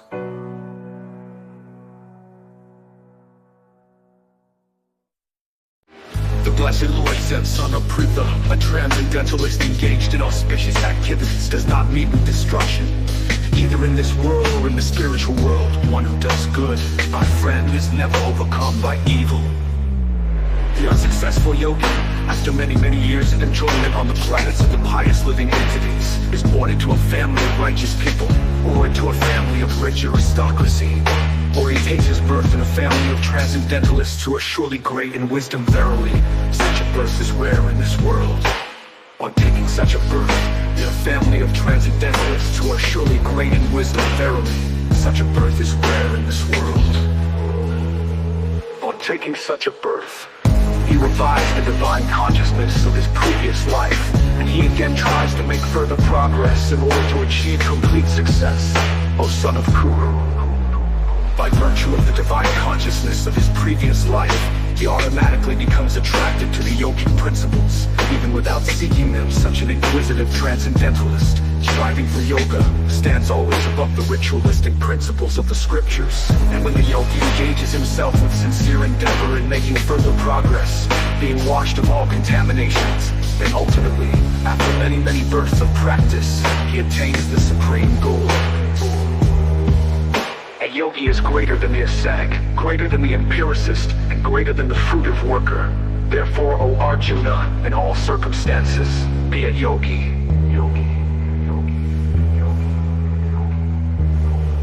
And of all yogis, he who always abides in me with great faith, worshipping me in transcendental loving service, is most intimately united with me in yoga, and is the highest of all.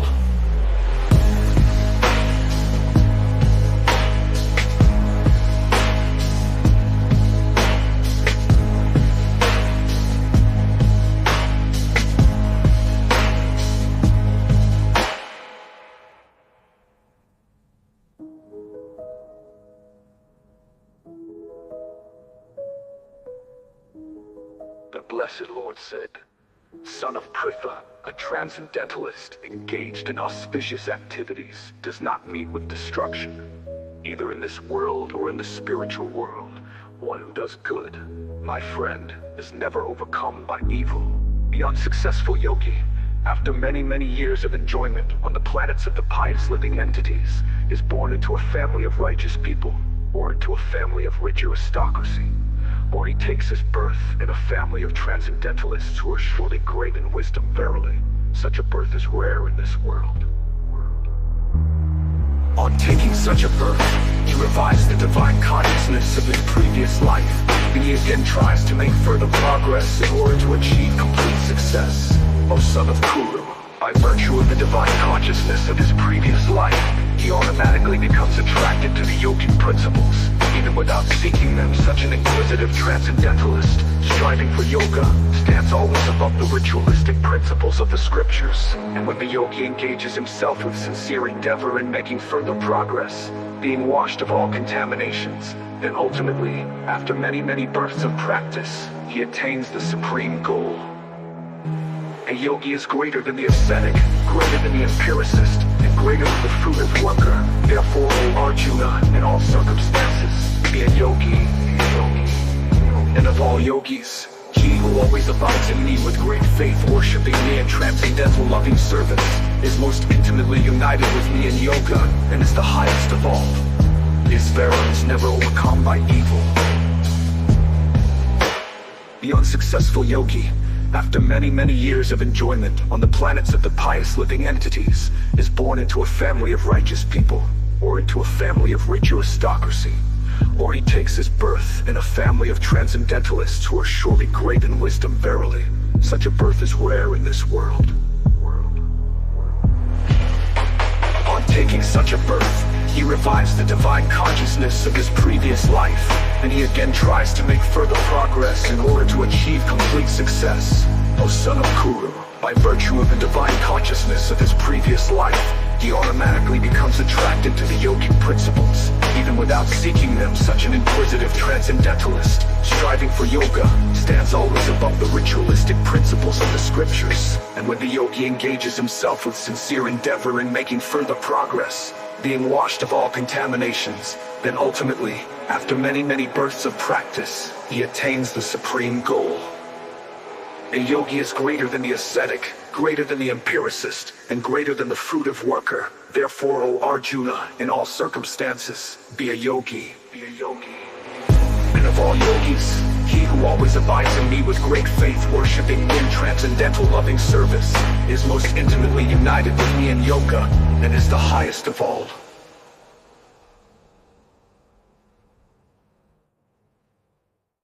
The Blessed Lord said, "Now hear, O son of Pritha, how when practicing yoga in full consciousness of me, with mind attached to me, you can know me in full, free from doubt. I shall now declare unto you in full this knowledge, O phenomenal and noumenal, by knowing which there shall remain nothing further to be known. Out of many thousands among men, one may endeavor for perfection, and of those who have achieved perfection, hardly one knows me in truth. Earth, water, fire, air, ether, mind, intelligence, and false ego, altogether these 8 constitute my separated material energies. Besides these, Almighty Arjuna, there is another superior energy of mine which comprises the living entities who are exploiting the resources of this material inferior nature. All created beings have their source in these 2 natures of all that is material and all that is spiritual in this world. Know for certain that I am both the origin and the dissolution. O conqueror of wealth, there is no truth superior to me. Everything rests upon me, as pearls are strung on a thread.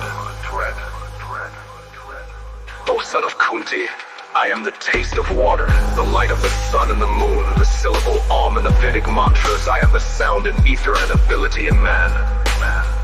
I am the original fragrance of the earth, and I am a heat and fire. I am the life of all that lives, and I am the penances of all ascetics. O son of Pritha, know that I am the original seed of all existences, the intelligence of the intelligent, and the prowess of all powerful men. I am the strength of the strong, devoid of passion and desire. I am sex life, which is not contrary to religious principles. O Lord of the Varieties. Know that all states of being, be they of goodness, passion, or ignorance, are manifested by my energy. I am, in one sense, everything, but I'm independent. I am not under the modes of this material nature.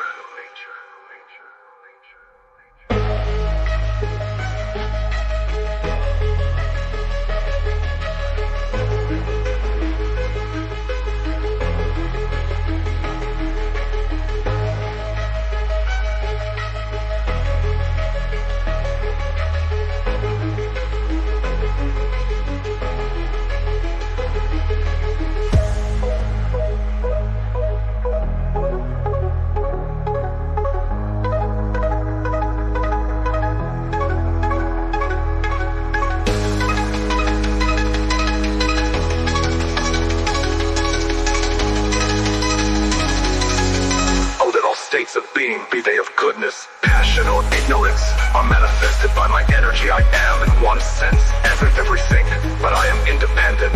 I am not under the modes of this material nature.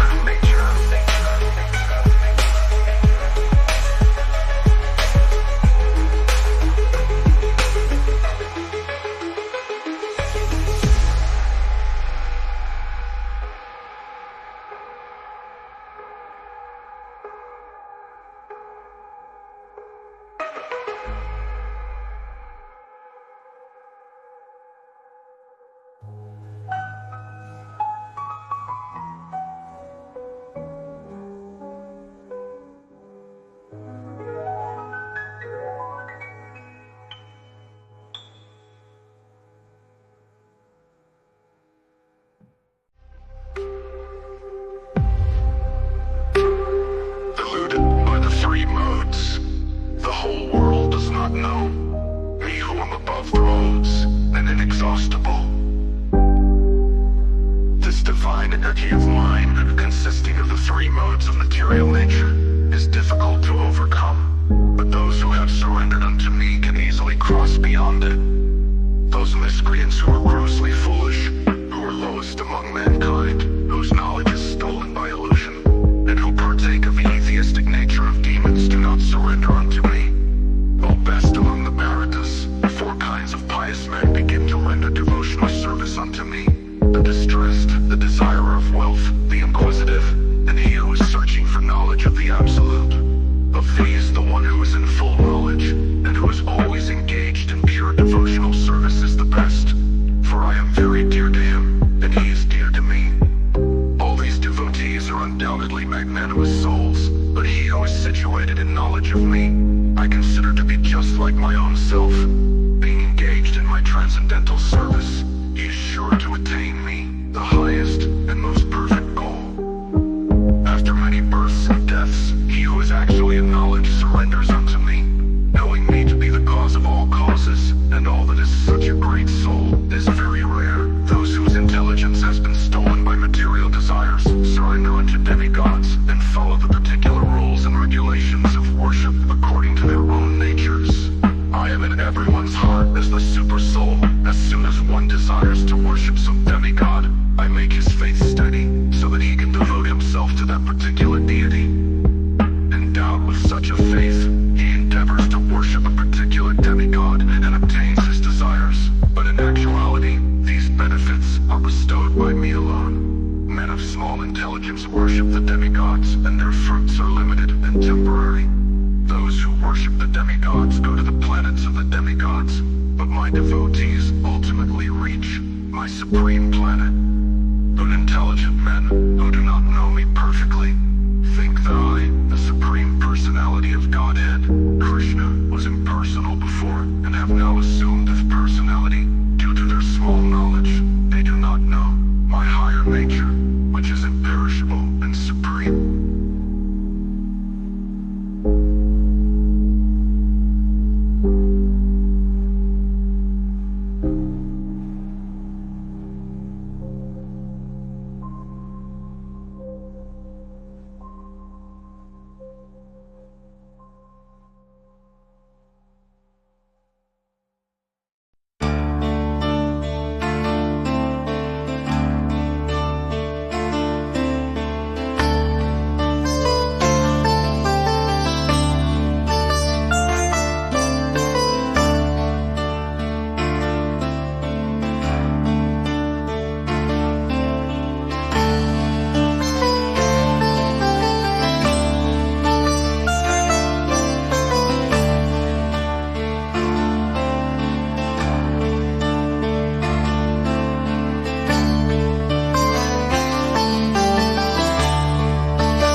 I am never manifest to the foolish in unintelligence. For them I am covered by my internal potency, and therefore they do not know that I am unborn and infallible. O Arjuna, as the Supreme Personality of Godhead, I know everything that has happened in the past, all that is happening in the present, and all things that are yet to come. I also know all living entities, but me no one knows. O conqueror of the foe, all living entities are born into delusion, overcome by the dualities of desire and hate. Persons who have acted piously in previous lives and in this life, whose sinful actions are completely eradicated and who are freed from the duality of delusion, engage themselves in my service with determination. Intelligent persons who are endeavoring for liberation from old age and death take refuge in me in devotional service. They are actually Brahman because they entirely know everything about transcendental activities. Those in full consciousness of me, who know me, the Supreme Lord, to be the governing principle of the material manifestation of the demigods and of all methods of sacrifice, can understand and know me, the Supreme Personality of Godhead, even at the time of death.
practice in full consciousness of me, who know me, the Supreme Lord, to be the governing principle of the material manifestation of the demigods and of all methods of sacrifice, can understand and know me, the Supreme Personality of Godhead, even at the time of death.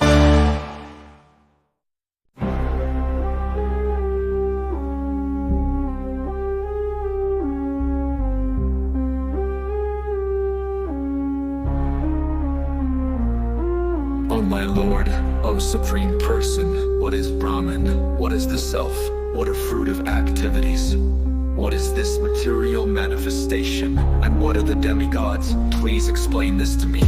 The Blessed Lord said, the indestructible, transcendental living entity is called Brahman, and his eternal nature is called the Self. Action pertaining to the development of these material bodies is called karma, or fruit of activities. O blessed the embodied beings, the physical nature which is constantly changing is called Adibuddha, the material Buddha manifestation. The universal form of the Lord, which includes all the demigods, like those of the sun and moon, is called Adhidaiva. And I, the Supreme Lord, represented as the super soul in the heart of every embodied being, am called Adhyatma. Whoever at the end of his life quits his body, remembering me alone, at once attains my nature of this, there is no doubt. Whatever state of being one remembers when he quits his body, O son of Kunti, that state he will attain without fail. Therefore, Arjuna, you should always think of me in the form of Krishna, and at the same time carry out your prescribed duty of fighting. With your activities dedicated to me in your mind and intelligence fixed on me, you will attain me without doubt. He who meditates on the Supreme Personality of Godhead, his mind constantly engaged in remembering me, undeviated from the path, he, O Partha, is sure to reach me. One should meditate upon the Supreme Person as the one who knows everything, as he who is the oldest, who is the controller, who is smaller than the smallest, who is the maintainer of everything, who is beyond all material conception, who is inconceivable, and who is always a person. He is luminous like the sun, and he is transcendental, beyond this material nature. One who at the time of death fixes his life air between the eyebrows and by the strength of yoga, with an undeviating mind, engages himself in remembering the Supreme Lord in full devotion, will certainly attain to the Supreme Personality of Godhead. Persons learned in the Vedas, who utter Omkara, and who are great sages in the renounced order, enter into Brahman desiring such perfection. One practices celibacy. I shall now briefly explain to you this process, by which one may attain salvation.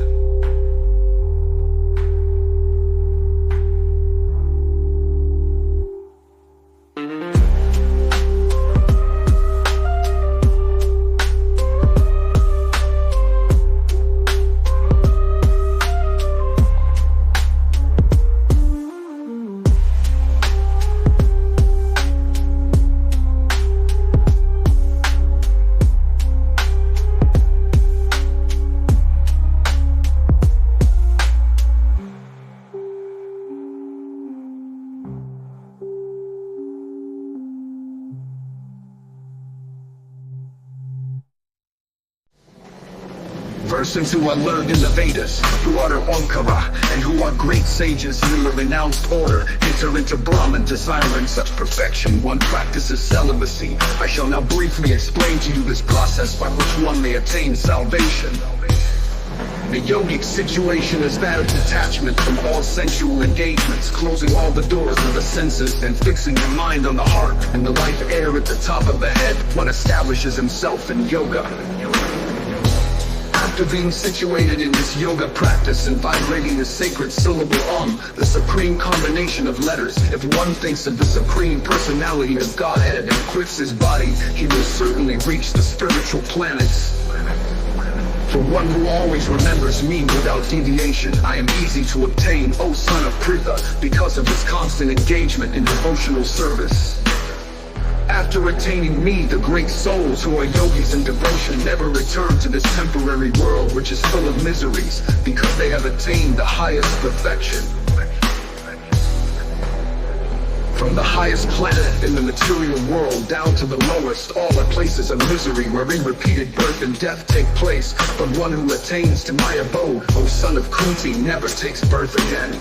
By human calculation, 1,000 ages taken together is the duration of Brahma's one day, and such also is the duration of his night. At the beginning of Brahma's day, all living entities become manifest from the unmanifest state, and thereafter, when night falls, they are merged into the unmanifest again. Again and again, when Brahma's day arrives, all living entities come into being, and with the arrival of Brahma's night, they are helplessly annihilated. Yet there is another unmanifest nature, which is eternal and is transcendental to this manifested and unmanifested matter. It is supreme and is never annihilated. When all in this world is annihilated, that part remains as it is. That which the Vedantas describe as unmanifest and infallible, that which is known as the supreme destination, that place for which, having attained it, one never returns. That is my supreme abode. The supreme personality of Godhead, who is greater than all, is attainable by unalloyed devotion. Although he is present in his abode, he is all-pervading, and everything is situated within him.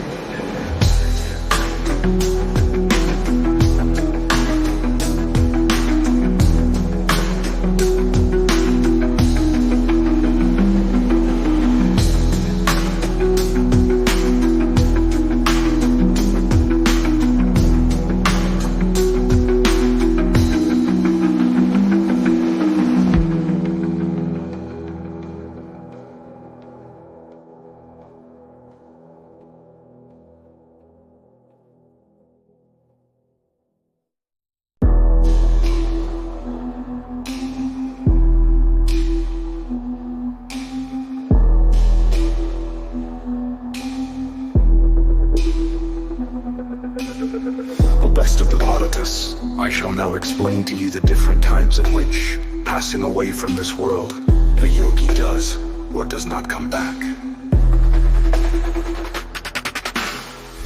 Those who know the Supreme Brahman attain that supreme by passing away from the world during the influence of the fiery god, in the light, at an auspicious moment, during the fortnight of the waxing moon, or during the 6 months when the sun travels in the north. In the north, the mystic who passes away from this world during the smoke, the night, the fortnight of the waning moon, or the 6 months when the sun passes to the south, reaches the moon planet, but again comes back. According to the Vedas, there are 2 ways of passing from this world, one in light and one in darkness. When one passes in light, he does not come back. But when one passes in darkness, he returns. Although the devotees know these 2 paths, O Arjuna, they are never bewildered. Therefore, be always fixed in devotion. A person who accepts the path of devotional service is not bereft of the results derived from studying the Vedas, performing austere sacrifices, giving charity, or pursuing philosophical and fruitive activities. Simply by performing devotional service, he attains all these, and at the end, he reaches the supreme eternal abode.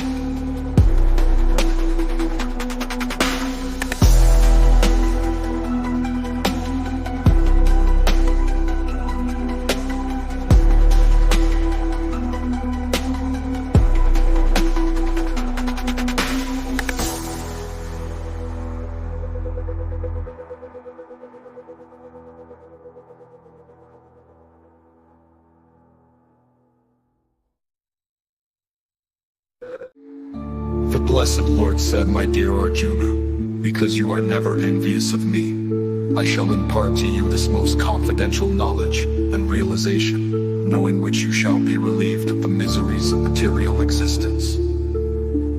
This knowledge is the king of education, the most secret of all secrets. It is the purest knowledge, and because it gives direct perception of the self by realization, it is the perfection of religion. It is everlasting, and it is joyfully performed. Those who are not faithful in this devotional service cannot attain me, O conqueror of enemies. Therefore, they return to the path of birth and death in this material world. By me, in my unmanifested form, this entire universe is pervaded. All beings are in me, but I am not in them. And yet everything that is created does not rest in me. Behold my mystic opulence. Although I am the maintainer of all living entities, and although I am everywhere, still, myself is the very source of creation. Understand that as the mighty wind, blowing everywhere, rest always in the sky, all created beings rest in me. O son of Kunti, at the end of the millennia, all material manifestations enter into my nature, and at the beginning of another millennium, by my potency, I create them again. The whole cosmic order is under me. Under my will, it is automatically manifested again and again, and under my will, it is annihilated at the end. Uttananjaya, all this work cannot bind me. I am ever detached, seated as though neutral.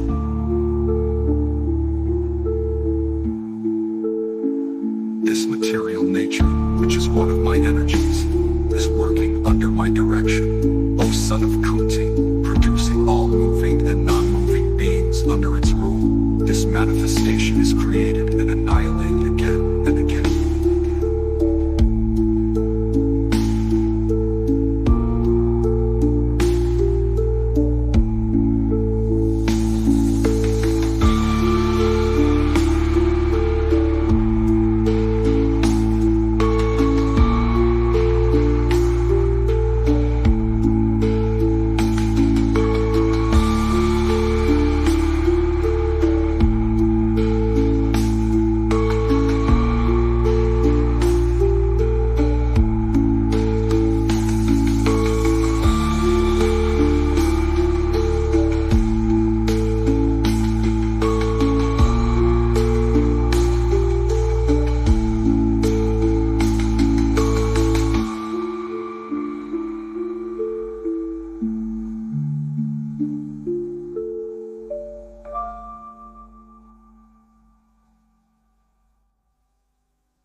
Derive me when I descend in the human form. They do not know my transcendental nature as the Supreme Lord of all that be.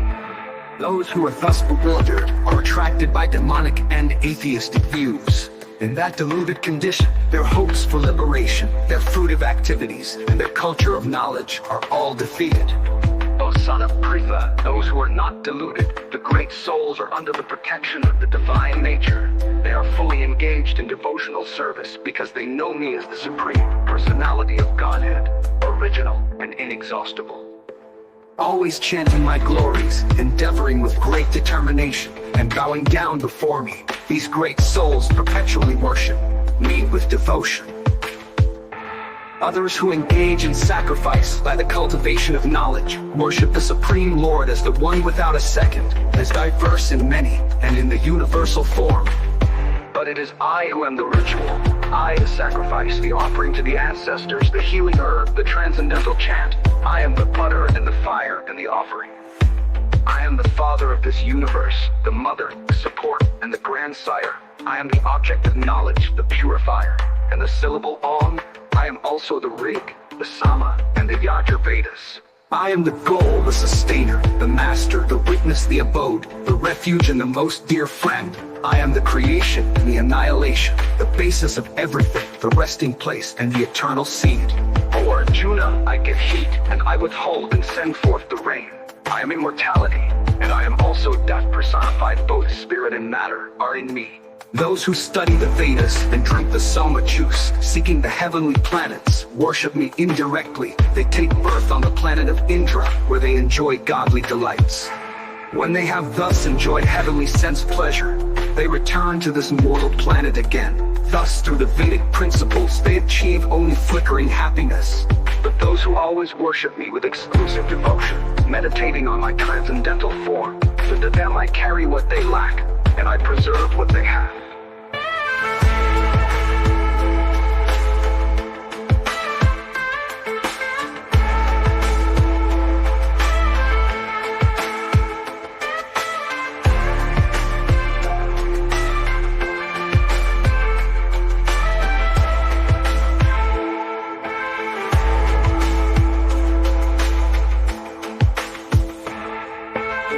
Who always worship me with exclusive devotion, meditating on my transcendental form. To them I carry what they lack, and I preserve what they have.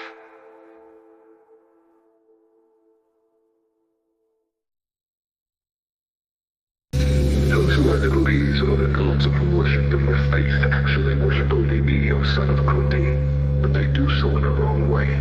I am the only enjoyer and master of all sacrifices. Therefore, those who do not recognize my true transcendental nature fall down. Those who worship the demigods will take birth among sacrifices. Therefore, those who do not recognize my true transcendental nature fall down. Those who worship the demigods will take birth among the demigods. Those who worship the ancestors go to the ancestors. Those who worship ghosts will take birth among such beings. And those who worship me will live with me. If one offers me with love and devotion a leaf, a flower, fruit, or water, I will accept it. Whatever you do, whatever you eat, whatever you offer or give away, and whatever austerities you perform, do that, O son of Kunti, as an offering to me. In this way you will be freed from bondage to work and its unfortunate inauspicious results. With your mind fixed on me in this principle of renunciation, you will be liberated. Come to me. I envy no one, nor am I partial to anyone. I am equal to all. But whoever renders service unto me in devotion is a friend, is in me, and I am also a friend to him. Even if one commits the most abominable action, if he is engaged in devotional service, he is to be considered saintly because he is properly situated in his determination. He quickly becomes righteous and attains lasting peace, O son of Kunti. Declare it boldly that my devotee never perishes. O son of Pritha, those who take shelter in me, though they be of lower birth, women, Vaishyas, merchants, as well as Shudras, can attain the supreme destination. How much more this is so of the righteous Brahmanas, the devotees and the saintly kings. Therefore, having come to it, don't engage in low world. Engage your mind always in thinking of me. Become my devotee, offer obeisances to me and worship me. Being completely absorbed in me, surely you will come to me. Till you will come to me. Till you will come to me.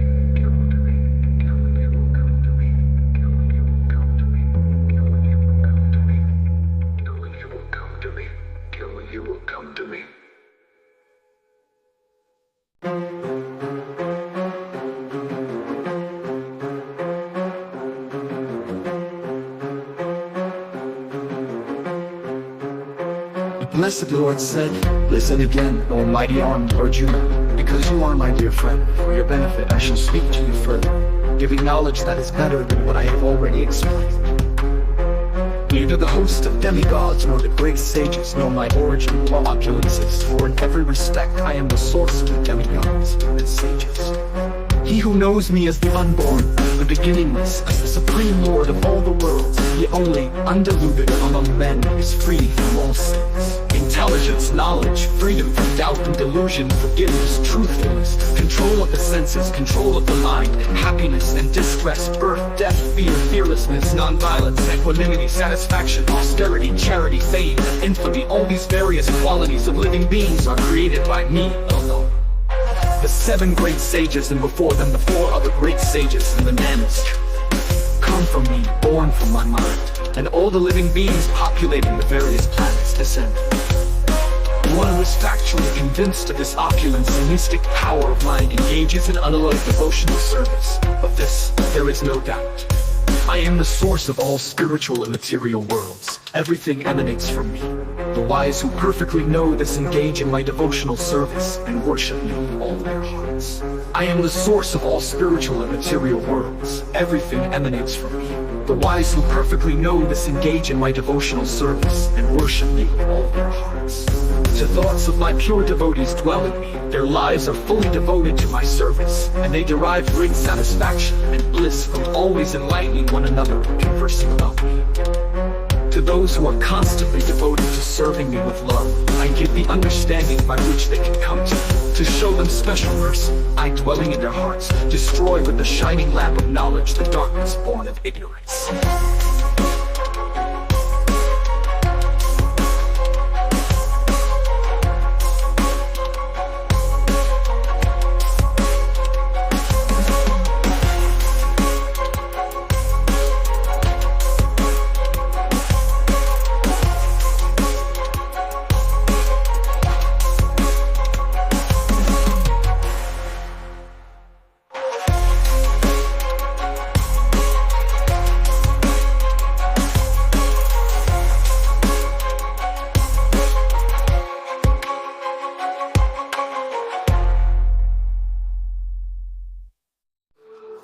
You are the Supreme Personality of Godhead, the ultimate abode, the purest, the absolute truth. You are the eternal, transcendental, original person, the unborn, the greatest. All the great sages such as Narada, Asita, Devala, and Vyasa confirmed this truth about you, and now you yourself are declaring it to me. O Krishna, I totally accept as truth all that you have told me. Neither the demigods nor the demons, O Lord, can understand your personality. Indeed, you alone know yourself by your own internal potency, O Supreme Person, origin of all, Lord of all beings, God of gods, Lord of the universe. Please tell me in detail of your divine powers by which you pervade all these worlds and abide in them. O Krishna, O Supreme Mystic, how shall I constantly think of you, and how shall I know you? In what various forms are you to be remembered? O Supreme Personality of Godhead, O Janardana, again please describe in detail the mystic power of your opulences. I am never satiated in hearing about you, for the more I hear, the more I want to taste the nectar of your words. The Blessed Lord said, yes, I will tell you of my splendorous manifestations, but only of those which are prominent, O Arjuna, for my opulence is limitless. I am the Self, O Buddha-Kesha, seated in the hearts of all creatures. I am the beginning, the middle, and the end of all beings. Of the Aditya's I am Vishnu, of lights I am the radiant sun, of the Maruts I am Varieties, and among the stars I am the moon.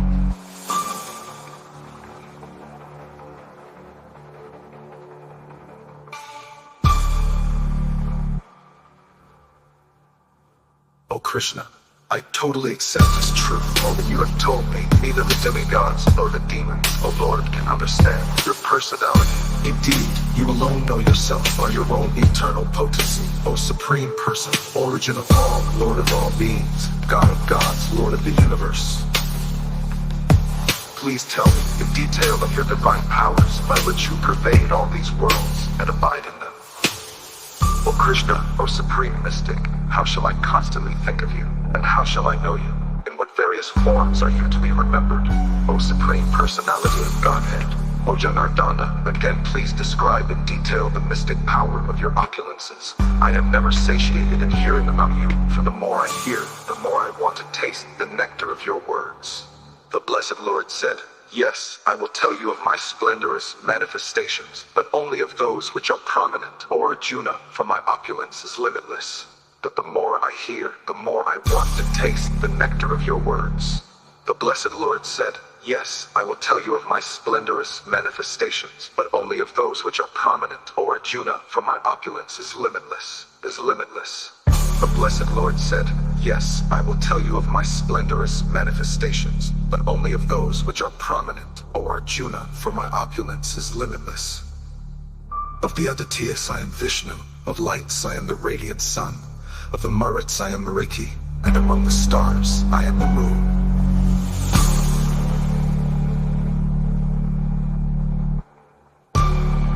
I am the moon.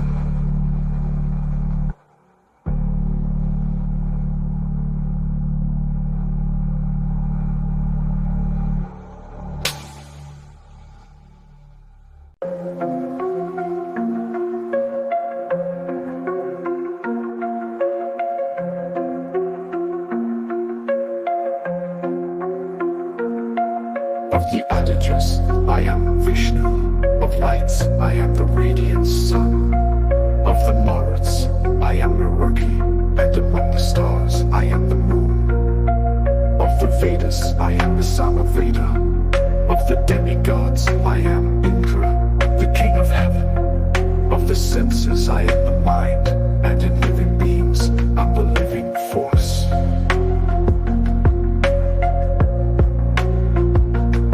Among the Rudras, I am Lord Shiva. Of the Yaksas and Rakshasas, I am Kubera, the lord of wealth. Of the Vasas, I am fire. And of mountains, I am Meru. Of priests, O Arjuna, know me to be the chief. Brihaspati. Of generals, I am Kartikeya. And of bodies, of water, I am the ocean.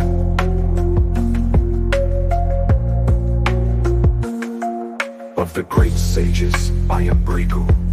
Of vibrations, I am the transcendental. Of sacrifices, I am the chanting of the holy names. And of immovable things, I am the Himalayas.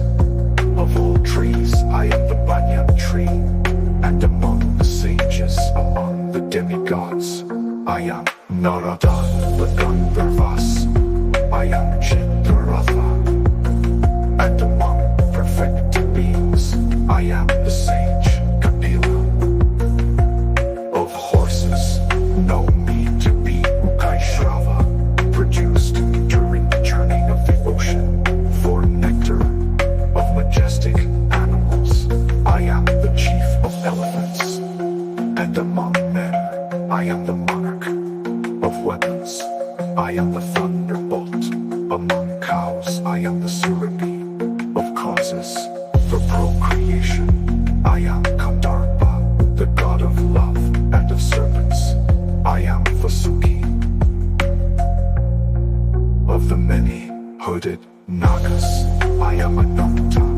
And among aquatics, I am Varuna, the demigod of departed ancestors. I am Rama.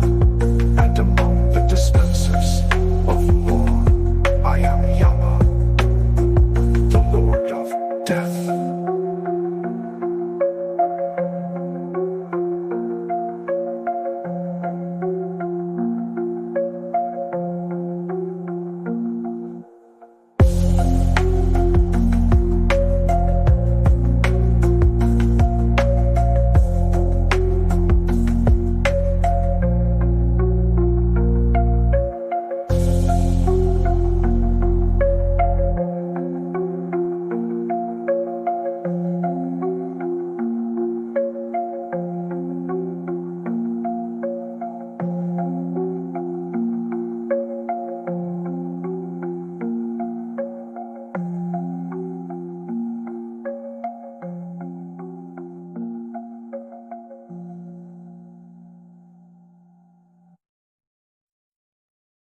Among the purifiers, I am the wind. Among the wielders of weapons, I am Rama. Among fishes, I am the shark. And among flowing rivers, I am the Ganges. Of all creations, I am the beginning and the end, and also the middle, O Arjuna. Of all sciences, I am the spiritual science of the self. And among logicians, I am the conclusive truth. Of letters, I am the letter A. And among compound words, I am the dual compound. I am also inexhaustible time. And of creators, I am Brahma, whose manifold faces turn everywhere. I am all-devouring death, and I am the generating principle of all that is yet to be among women. I am fame, fortune, speech, memory, intelligence, steadfastness, and patience.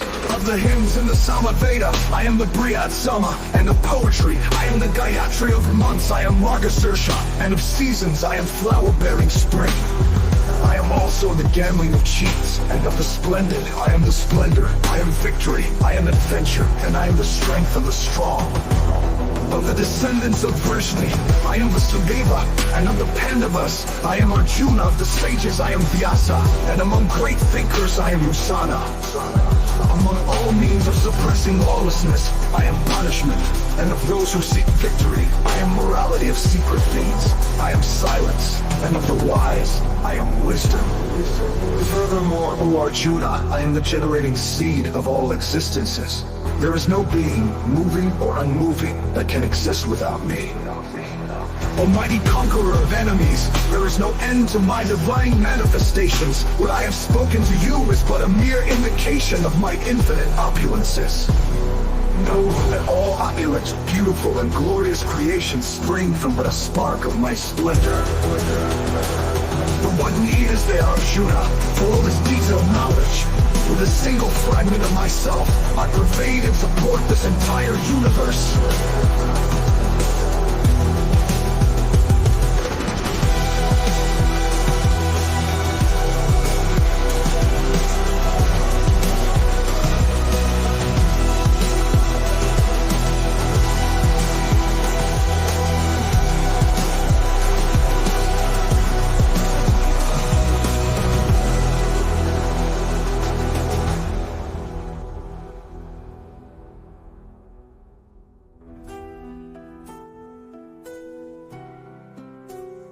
Of the hymns in the Samaveda, I am the Brihat Sama, and of poetry, I am the Gayatri of months. I am Margasirsha, and of seasons, I am flower-bearing spring. I am also the gambling of cheats, and of the Brihat Sama, and of poetry, I am the Brihat Sama, and of poetry, I am the Gayatri of months. I am Margasirsha, and of seasons, I am flower-bearing spring. I am also the gambling of cheats, and of the splendor, I am the splendor. I am victory, I am adventure, and I am adventure, and I am the strength of the strong. Of the descendants of Vrishni, I am Vasudeva, and of the Pandavas, I am Arjuna. Of the sages, I am Vyasa, and among great thinkers, I am Rusana. Of the descendants of Vrishni, I am Vasudeva, and of the Pandavas, I am Arjuna. Of the sages, I am Vyasa, and among great thinkers, I am Rusana. Among all means of suppressing lawlessness, I am punishment, and of those who seek victory, I am morality. Of secret things, I am silence, and of the wise, I am wisdom. Furthermore, O Arjuna, I am the generating seed of...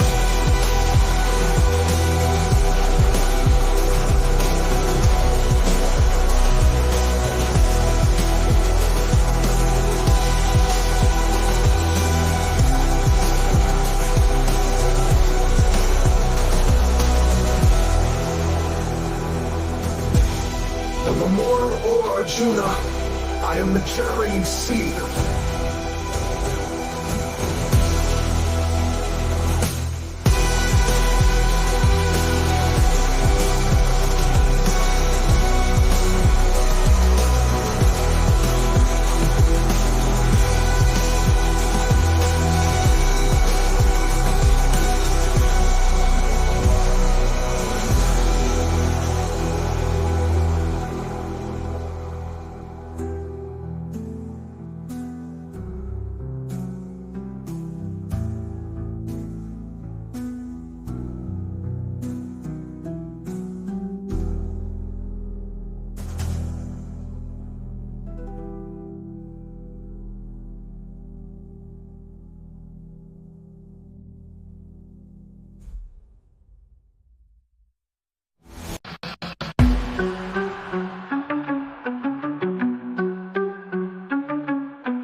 Arjuna said, I have heard your instruction on confidential spiritual matters, which you have so kindly delivered to me, and my illusion is now dispelled. Lotus-eyed one, I have heard from you in detail about the appearance and disappearance of every living entity, and I have realized your inexhaustible glories. O greatest of all personalities, O supreme form, though I see you here before me in your actual position, as you have described yourself, I wish to see how you have entered into this cosmic manifestation. I want to see that form of yours. The greatest of all personalities, O supreme form, though I see you here before me in your actual position. As you have described yourself, I wish to see how you have entered into this cosmic manifestation. I want to see that form of yours. If you think that I am able to behold your cosmic form, O my Lord, O Master of all mystic power, then kindly show me that universal self. My dear Arjuna, O son of Pritha, behold now my opulence as hundreds of thousands of very divine and multicolored forms. O best of the Bharatas, see here the different manifestations of Adityas, Vasus, Rudras, Ashvins, and all the other demigods. Behold the many wonderful things which no one has ever seen or heard of before. Arjuna, whatever you wish to see, behold it once in this body of mine. This universal form can show you whatever you now desire to see, and whatever you may want to see in the future. Everything, moving and non-moving, is here completely, in one place. But you cannot see me with your present eyes, therefore I give you divine eyes. Behold my mystic opulence.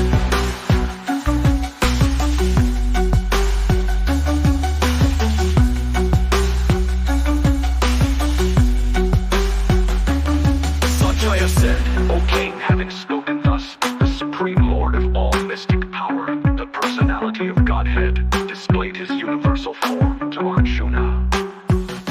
Arjuna saw in the universal form unlimited mouths, unlimited eyes, unlimited wonderful visions. The form was decorated with many celestial ornaments and bore many divine upraised weapons. He wore celestial garlands and garments, and many divine scents were smeared over his body. All was wondrous, brilliant, unlimited, all expanding. And hundreds of thousands of suns were to rise at once in the sky. Their radiance might resemble the effulgence of the Supreme Person in that universal form. At that time Arjuna could see in the universal form of the Lord the unlimited expansions of the universe situated in one place, although divided into many, many thousands. Then, bewildered and astonished Arjuna, his hair standing on end, bowed his head to offer obeisances, and with folded hands, he began to pray to the Supreme Lord.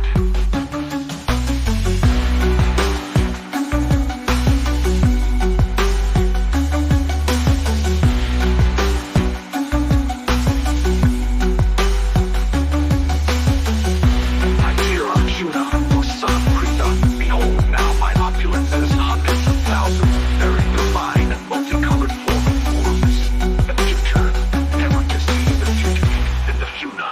Is here completely.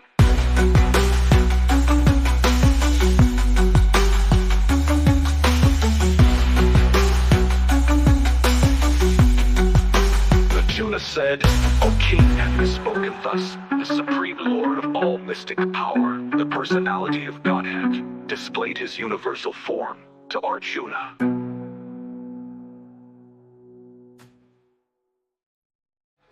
My dear Lord Krishna, I see assembled together in your body all the demigods and various other living entities. I see Brahma sitting on the lotus flower, as well as Lord Shiva and all the sages and divine serpents. O Lord of the universe, I see in your universal body many, many forms, bellies, mouths, eyes expanded without limit. I see in you no end, no middle, and no beginning. Your form is difficult to see because of its glaring effulgence, spreading on all sides like blazing fire or the immeasurable radiance of the sun. Yet I see this glowing form everywhere, adorned with various crowns, clubs, and discs. You are the supreme primal objective. You are the ultimate resting place of all this universe. You are inexhaustible, and you are the oldest. You are the maintainer of the eternal religion, the personality of Godhead. This is my opinion. You are without origin, middle, or end. Your glory is unlimited. You have numberless arms, and the sun and moon are your eyes. I see you with blazing fire coming forth from your mouth, burning this entire universe by your own radiance. Although you are one, you spread throughout the sky and the planets and all space between, O Great One. Seeing this wondrous and terrible form, all the planetary systems are perturbed. All the demigods are surrendering before you and entering into you. They are very much afraid, and with folded hands they are singing the Vedic hymns. The different manifestations of Lord Shiva, the Adityas, the Vasus, the Satyas, the Visvadivas, the two Ashvins, the Maruts, the forefathers, the Gandharvas, the Yakshas, the Asuras, and the perfected demigods are all beholding you in wonder, almighty armed one. planets with their demigods are disturbed at seeing your great form with its many faces, eyes, arms, thighs, legs, and bellies, and your many terrible teeth. And as they are disturbed, so am I, all-pervading Vishnu, seeing you with your many radiant colors touching the sky, your gaping mouths and your great glowing eyes. My mind is perturbed by fear. I can no longer maintain my steadiness or equilibrium of mind. O Lord of Lords, O refuge of the worlds, please be gracious to me. I cannot keep my balance seeing thus your blazing death-like faces and awful teeth. In all directions I am bewildered. All the sons of Dhritarashtra, along with their allied kings and Bhishma, Drona, Karna, and our chief soldiers also, are rushing into your fearful mouths, and some I see trapped with heads smashed between your teeth.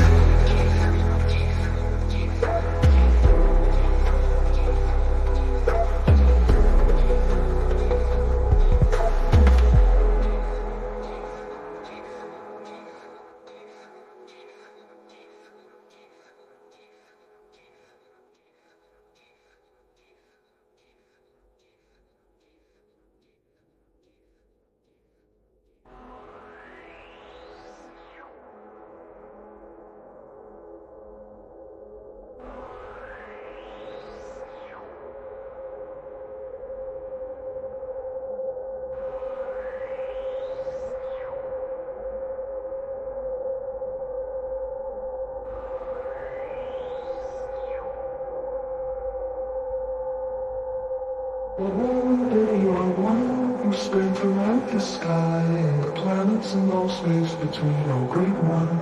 See this wondrous and terrible form, all the planet eyes. My mind is perturbed by fear. I can no longer maintain my steadiness or equilibrium of mind. Equilibrium of mind. Lord of Lords, the refuge of the worlds, please be gracious to me. I cannot keep my balance seen thus, your blazing death-like faces and awful teeth, and in all directions I am bewildered. All the sons of Dhritarashtra, along with their allied kings and Bhishma, Drona, Karna, and our chief soldiers also, are rushing into your fearful mouths, and some I see trapped with heads smashed between your teeth.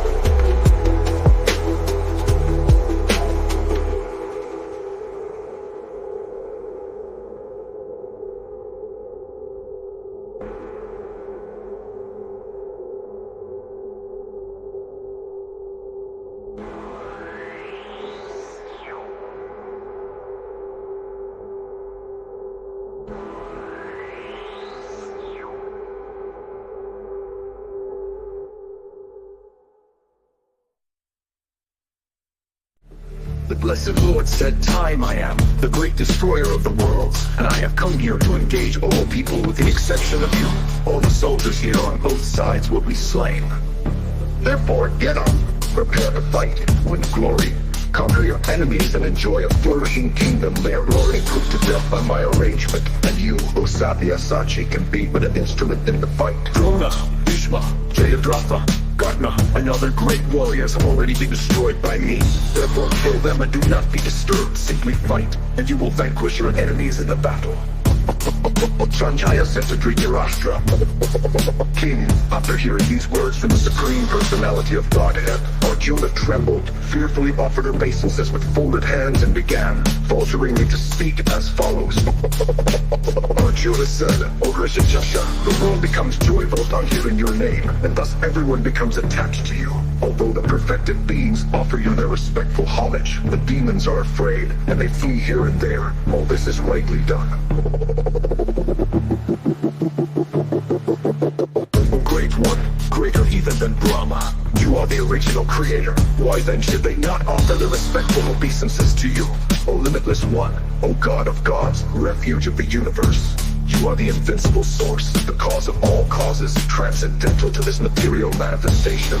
You are the original personality, the Godhead. You are the only sanctuary of this manifested cosmic world. You know everything, and you are all that is knowable. You are above the material modes, a limitless form. This whole cosmic manifestation is pervaded by you. You are air, and you are the supreme controller. You are fire, you are water, and you are the moon. You are Brahma, the first living creature, and you are the great grandfather. I therefore offer my respectful obeisances unto you 1,000 times, and again, and yet again.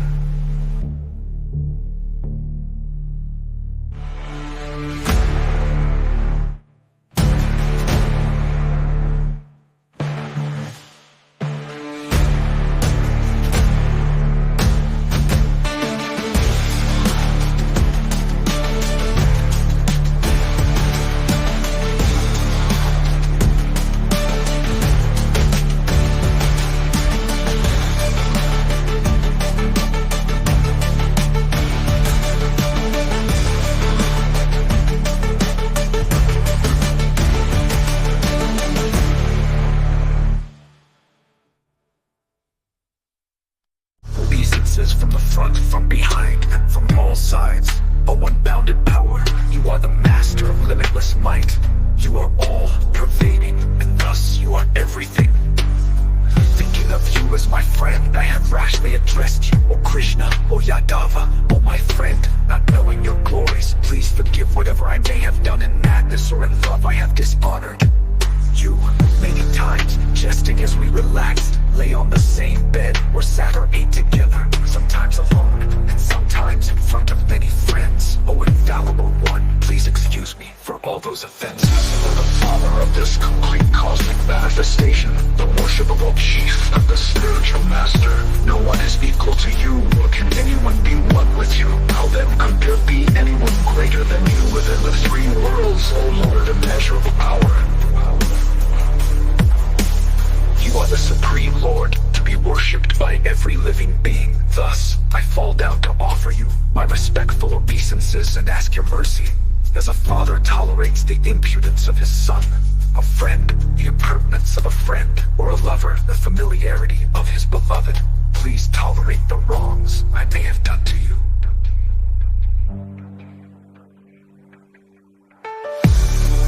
After seeing this universal form, which I have never seen before, I am gladdened, but at the same time my mind is disturbed with fear. Therefore please bestow your grace upon me and reveal again your form as the personality of Godhead, O Lord of Lords, abode of the universe.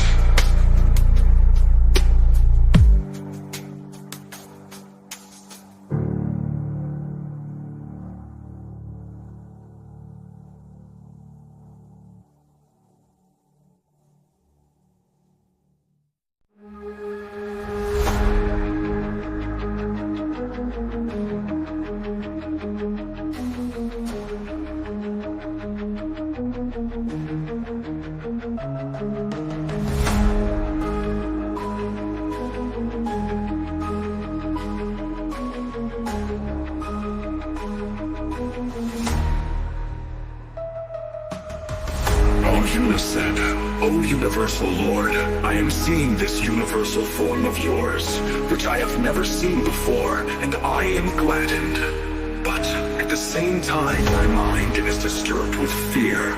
Therefore, please bestow your grace upon me and reveal again your form as the personality of Godhead, O Lord of Lords, O abode of the universe.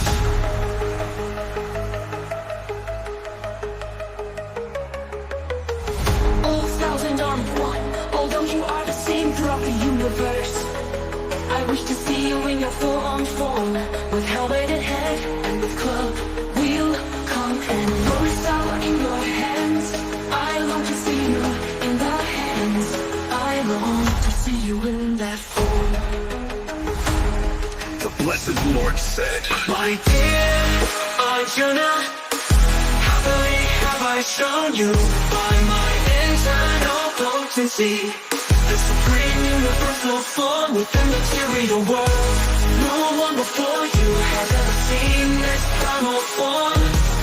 Unlimited, full of glaring effulgence. O blessed Lord said, "My dear Arjuna, happily have I shown you, by my internal potency, this supreme universal form within the material world. No one before you has ever seen this primal form, unlimited and full of glaring effulgence." The best of the warriors.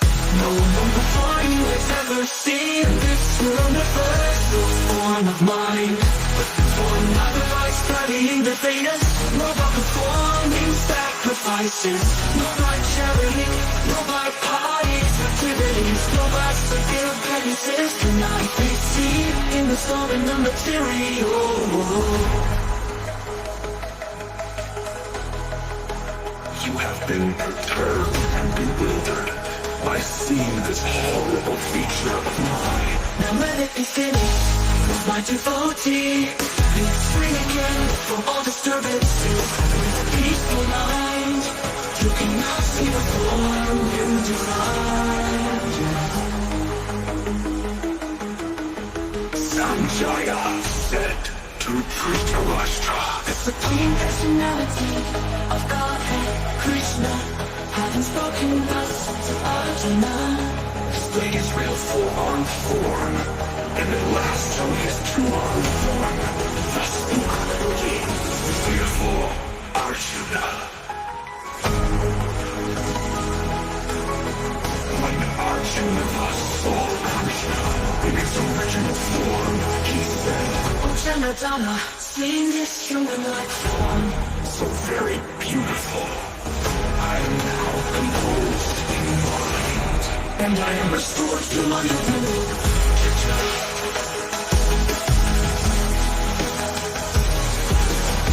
The blessed Lord said, My dear Arjuna, this form of mine you are now seeing is very loud.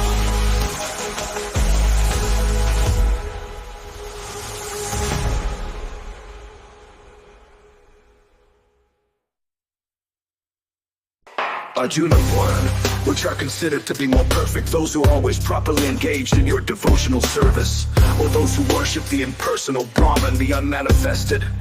The blessed Lord said, those who fix their minds on my personal form and are always engaged in worshiping me with great and transcendental faith are considered by me to be most perfect. But those who fully worship the unmanifested, that which lies beyond the perception of the senses, the all-pervading, inconceivable, unchanging, fixed, and immovable, the impersonal conception of the absolute truth by controlling the various senses and being equally disposed to everyone, such persons, engaged in the welfare of all, at last achieve me. But those whose minds are attached to the unmanifested, impersonal feature of the supreme advancement is very troublesome. To make progress in that discipline is always difficult for those who are embodied. But those who worship me, giving up all their activities unto me, and being devoted to me without deviation, engaged in devotional service, always meditating upon me, having fixed their minds upon me, O son of Pritha, for them I am the swift deliverer from the ocean of birth and death. Just fix your mind upon me, the Supreme Personality of Godhead, and engage all your intelligence in me, thus you will live in me always, without a doubt. My dear Arjuna, a winner of wealth, if you cannot fix your mind upon me without deviation, then follow the regulative principles of Bhakti Yoga. In this way you will develop a desire to attain me. If you cannot practice the regulations of Bhakti Yoga, then just try to work for me, because by working for me you will come to the perfect stage.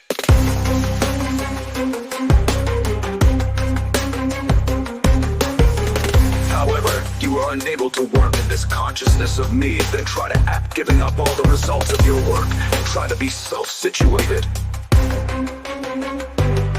If you cannot take to this practice, then engage yourself in the cultivation of knowledge. Better than knowledge, however, is meditation, and better than meditation is renunciation of the fruits of action, for by such renunciation one can attain peace of mind.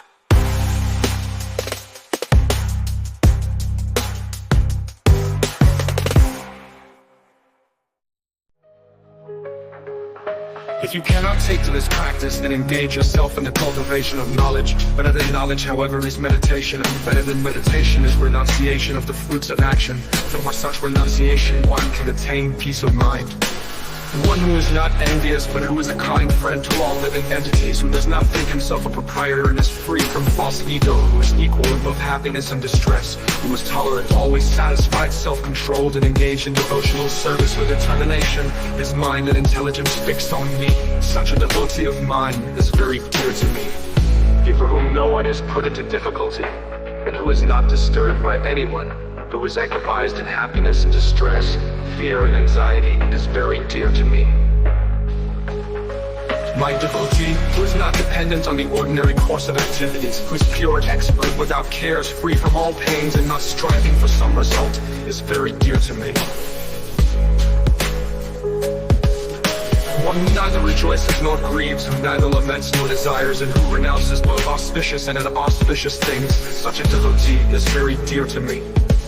One who is equal to friends and enemies, who is equipoised in honor and dishonor, heat and cold, happiness and distress, fame and infamy, who is always free from contaminating association, always silent and satisfied with anything, who doesn't care for any residence, who is fixed in knowledge, and who is engaged in devotional service.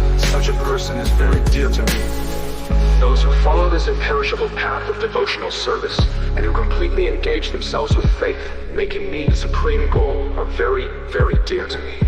Those who are free from malice towards all living beings, who are friendly and compassionate, who do not possess a sense of false ego, and who are free from the sense of ownership, are dear to me.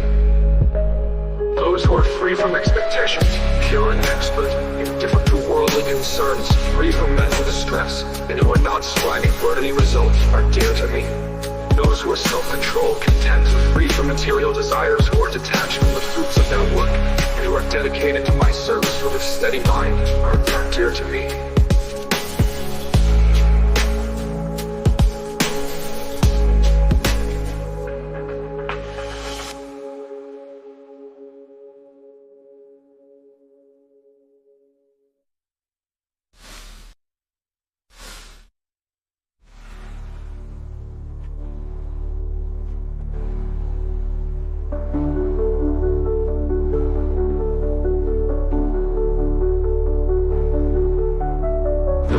This imperishable path of devotional service, and who completely engage themselves with faith, making me the supreme goal, are very, very dear to me. Those who are free from malice towards all living beings, who are friendly and compassionate, who do not possess a sense of false ego, and who are free from the sense of ownership, are dear to me. Those who are free from expectations, pure and expert, indifferent to worldly concerns, free from mental distress, and who are not striving for any result, are dear to me. Those who are self-controlled, content, and free from material desires, who are detached from the fruits of their work, and who are dedicated to my service with a steady mind, are dear to me.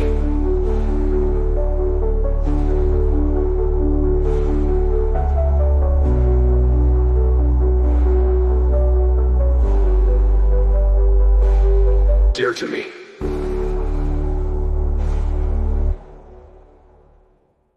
Arjuna said, "Oh my dear Krishna, I wish to know about Prakriti, Purusha, and the field and the knower of the field, and of knowledge, and the object of knowledge."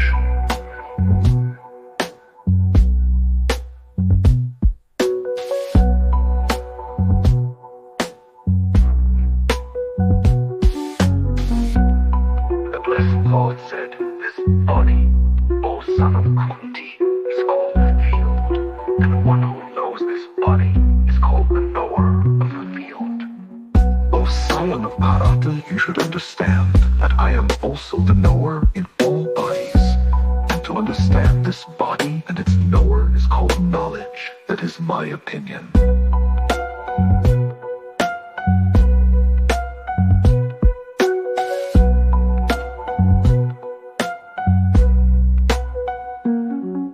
Now please hear my brief description of this field of activity, and how it is constituted, what its changes are, whence it is produced, who that knower of the field of activities is, and what his influences are. That knowledge of the field of activities and of the knower of activities is described by various sages in various Vedic writings, especially in the Vedanta Sutra. and is presented with all reasoning as to cause and effect. The five great elements: false ego, intelligence, the unmanifested, the 10 senses, the mind, the 5 sense objects, desire, hatred, happiness, distress, the aggregate, the life symptoms and convictions. All these are considered, in summary, to be the field of activities and its interactions. Humility, pridelessness, nonviolence, tolerance, simplicity, approaching a bona fide spiritual master, cleanliness, steadiness, self-control, renunciation of the objects of sense gratification, absence of false ego, the perception of the evil of birth, death, old age, and disease, detachment, freedom from entanglement with children, wife, home, and the rest, even-mindedness amid pleasant and unpleasant events, constant and unalloyed devotion to me, detachment from the general mass of denouement, accepting the importance of self-realization, and philosophical search for the absolute truth. All these I declare to be knowledge, and besides this, whatever there may be, is ignorance.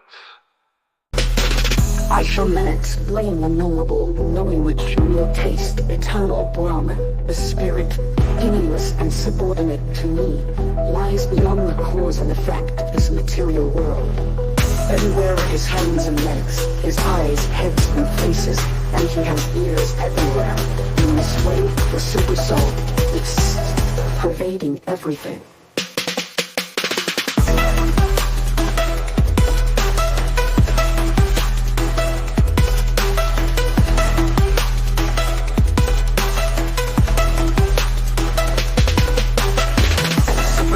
The original source of all senses, yet he is without senses.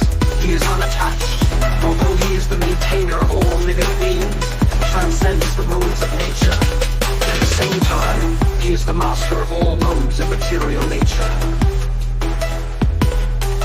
Supreme truth exists outside and inside of all living beings, the moving and the non-moving, because he is subtle.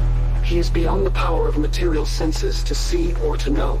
Although far, far away, he is also near to all. All the super soul appears to be divided among all beings. He is never divided. He is situated as one. Although he is the maintainer of every living entity, it is to be understood that he devours and develops all.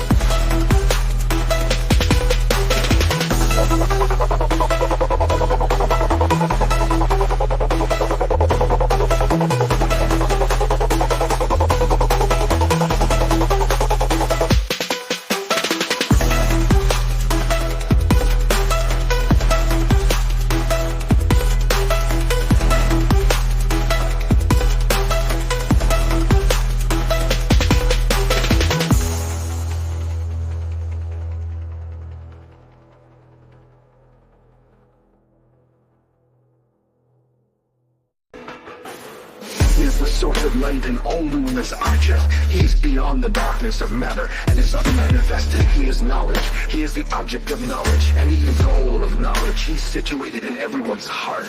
Thus the fuel activities, knowledge, and knowable have been briefly described by me. Only my devotees can understand this thoroughly, and thus attain to my nature. Know that practically Kurukshetra, but beginningless their transformations and the modes of matter are products of material nature. Nature is said to be the cause of all material causes and effects, whereas the living entity is the cause of the various sufferings and enjoyments in this world. The living entity in material nature thus follows the ways of life, enjoying the three modes of nature. This is due to his association with that material nature. Thus he meets with good and evil among various causes and effects, whereas the living entity is the cause of the various sufferings and enjoyments in this world. The living entity in material nature thus follows the ways of life, enjoying the three modes of nature. This is due to his association with that material nature. Thus he meets with good and evil among various species. Yet, in this body, there is another, a transcendental enjoyer, who is the Lord, the supreme proprietor, who exists as the overseer of murder, and who is known as the super soul. One who understands this philosophy concerning material nature, the living entity, and the interaction of the modes of nature is sure to attain liberation. He will not take birth here again regardless of his present position. Some perceive the super soul within themselves through meditation, others through the cultivation of knowledge, and still others through working without fruitive desires. Again, there are those who, although not conversant in spiritual knowledge, begin to worship the Supreme Person upon hearing about him from others. Because of their tendency to hear from authorities, they also transcend the path of birth and death. O chief of the Varieties, whatever you see in existence, both the moving and the non-moving, is only a combination of the field of activities and the knower of the field.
Chief of the Varieties, whatever you see in existence, both the moving and non-moving, is only a combination of the field of activities and the knower of the field.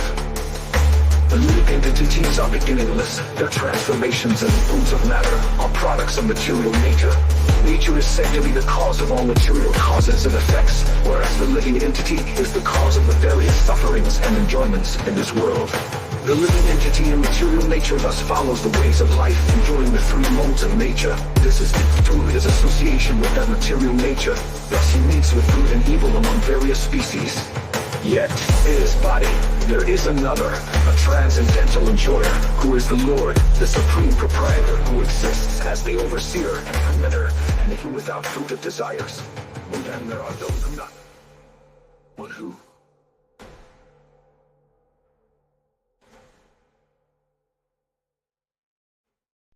One who sees the supercell accompanying the individual soul in all bodies, and who understands that neither the soul nor the supersoul within the destructible body is ever destroyed actually sees. One who sees the supersoul equally present everywhere, in every living being, does not degrade himself by his mind. Thus, he approaches the transcendental destination. One who can see that all activities are performed by the body, which is created of material nature, and sees that the self does nothing, actually sees. When a sensible man ceases to see different identities due to different material bodies, and sees how beings are expanded everywhere, he attains to the Brahman conception. Those with the vision of eternity can see that the imperishable soul is transcendental, eternal, and beyond the modes of nature. Despite contact with the material body, O Arjuna, the soul neither does anything nor is entangled. The sky, due to its subtle nature, does not mix with anything. Although it is all pervading similarly, the soul situated in Brahman vision does not mix with the body, though situated in that body. O son of Bharata, as the sun alone illuminates all this universe, so does the living entity, one within the body, illuminate the entire body by consciousness. One who knowingly sees this difference between the body and the owner of the body, and can understand the process of liberation from this bondage, also attains to the supreme goal. Those who with the eyes of knowledge see the difference between the field of activities and the knower of the field, and can understand the process of liberation from this bondage in material nature, attain to the supreme goal. Prakriti is said to be the cause of all material causes and effects, whereas the living entity is the cause of the various sufferings and enjoyments in this world. The living entity in material nature thus follows the ways of life, enjoying three modes of nature. This is due to his association with that material nature. Thus he meets with good and evil among various species. Yet in this body there is another, a transcendental enjoyer, who is the Lord, the Supreme Proprietor, who exists soul. One who understands this philosophy concerning material nature, the living entity, and the interaction of the modes of nature is sure to attain liberation. He will not take birth here again, regardless of his present position.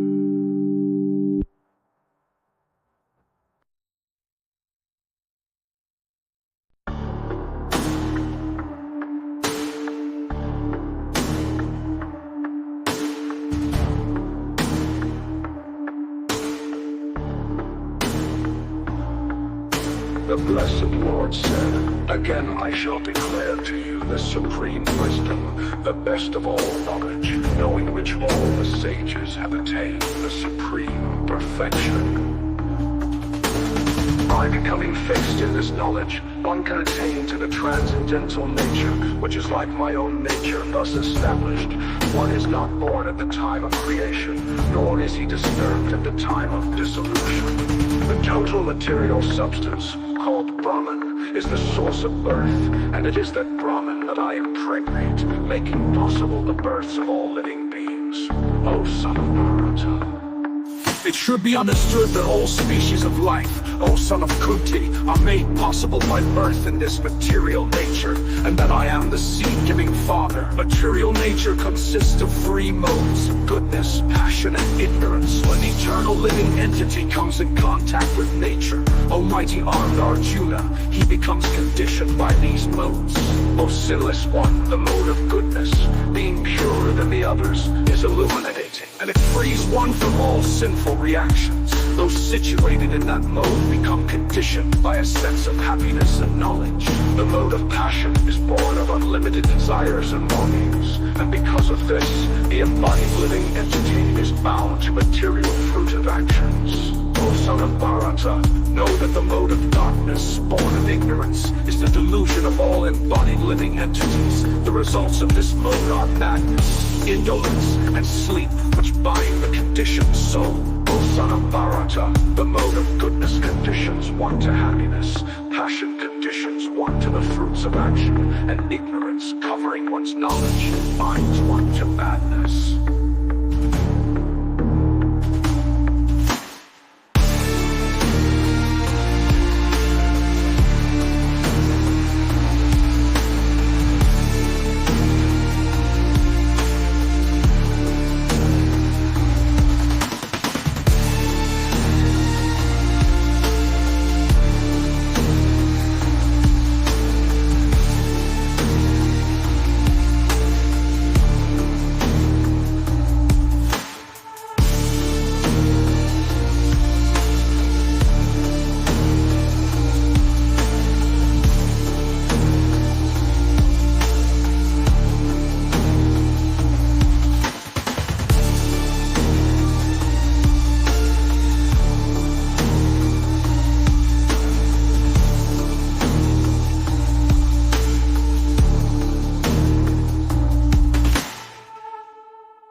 Sometimes the mode of goodness becomes grounded, defeating the modes of passion and ignorance, O son of Bharata. Sometimes the mode of passion defeats goodness and ignorance, and at other times ignorance defeats goodness or passion. In this way, there is always competition for supremacy. The manifestations of the mode of goodness can be experienced when all the gates of the body are illuminated by knowledge. Jiva the Varieties, there is an increase in the mode of passion. The symptoms of great attachment, uncontrollable desire, hankering, and intense endeavor develop. When there is an increase in the mode of ignorance, O son of Kuru, darkness, inertia, madness, and illusion are manifested. When one dies in the mode of goodness, he attains to the pure higher planets of the great sages. When one dies in the mode of passion, he takes birth among those engaged in fruitive activities. No When one dies in the mode of ignorance, he takes birth in the animal kingdom. The result of pious action is pure and is said to be in the mode of goodness. But action done in the mode of passion results in misery, and action performed in the mode of ignorance results in foolishness. From the mode of goodness, real knowledge develops. From the mode of passion, greed develops. And from the mode of ignorance develop foolishness, madness, and illusion. Those situated in the mode of goodness gradually go upward to the higher planets. Those in the mode of passion live on the earthly planets, and those in the abominable mode of ignorance go down to the hellish worlds. When you see that there is nothing beyond these modes of nature in all activities, and that the Supreme Lord is transcendental to all these modes, then you can know my spiritual nature. When the embodied being is able to transcend these three modes associated with the material body, he can become free from birth, death, old age, and their distresses, and can enjoy nectar even in this life.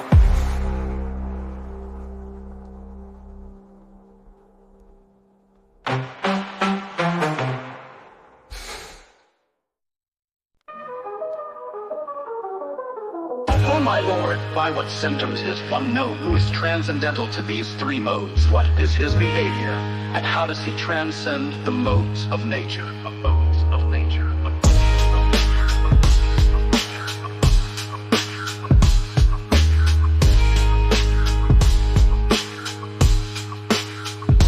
The Blessed Lord said, he who does not hate illumination, attachment, and delusion when they are present, or long for them when they disappear, who is unwavering and undisturbed through all these reactions of the material qualities, remaining neutral and transcendental, knowing that the modes alone are active, who is situated in the self and regards alike happiness and distress, who looks upon a lump of earth, a stone, and a piece of gold with an equal eye, who is equal toward the desirable and undesirable, who is steady, situated equally well in praise and blame, honor and dishonor, who treats alike both friend and enemy, and who has renounced all material activities. Such a person is said to have transcended the modes of nature. The Blessed Lord said, he who does not hate illumination, attachment, and delusion when they are present, or long for them when they disappear, who is unwavering and undisturbed through all these reactions of the material qualities, remaining neutral of the desirable and the undesirable, who is steady, situated really well in praise and blame, honor and dishonor, who treats alike both friend and enemy, and who has renounced all material activities. Such a person is said to have transcended the modes of nature. Sub-nature, sub-nature, sub-nature.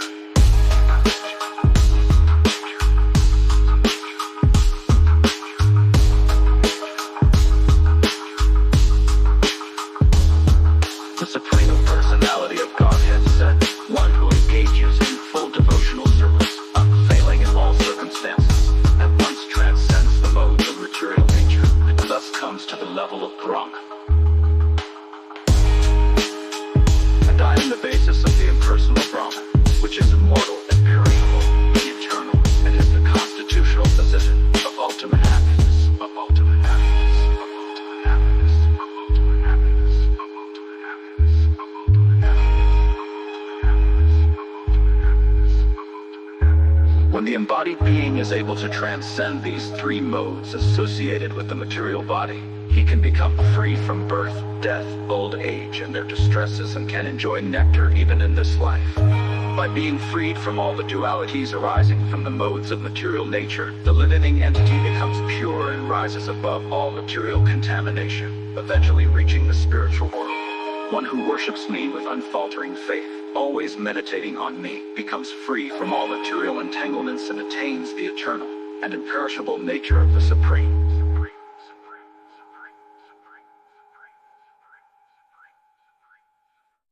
The Blessed Lord said, it is said that there is an imperishable banyan tree that has its roots upward, the branches down, and whose leaves are the Vedic hymns.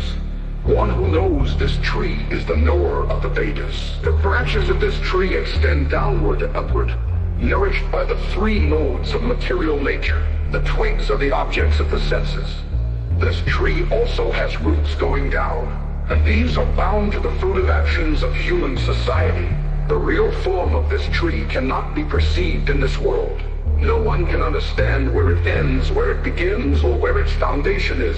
But with determination, one must cut down this strongly rooted tree with the weapon of detachment.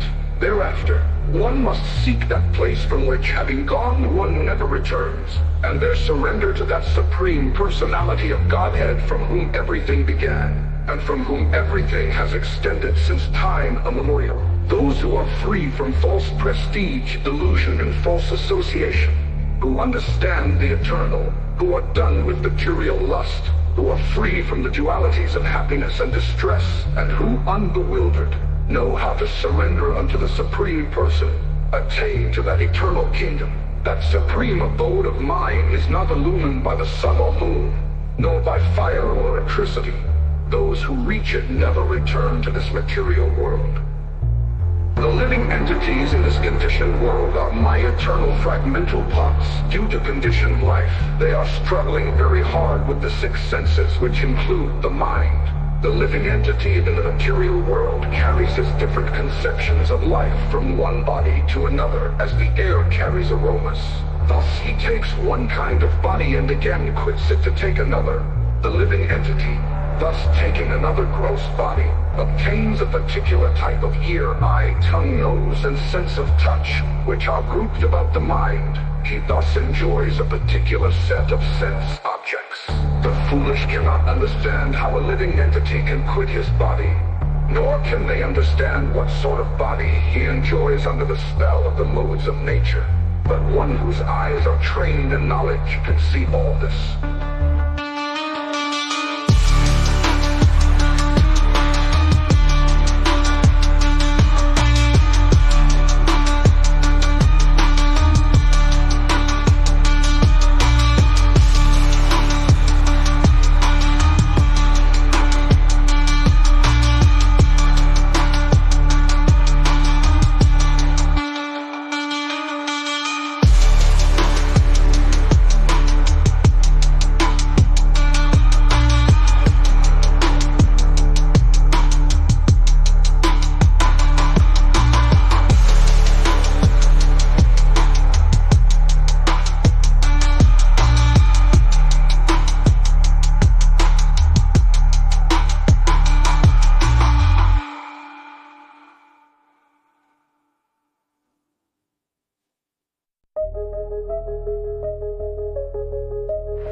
Transcendentalists who are situated in self-realization can see all this clearly, but those whose minds are not developed and who are not situated in self-realization cannot see what is taking place, though they may try.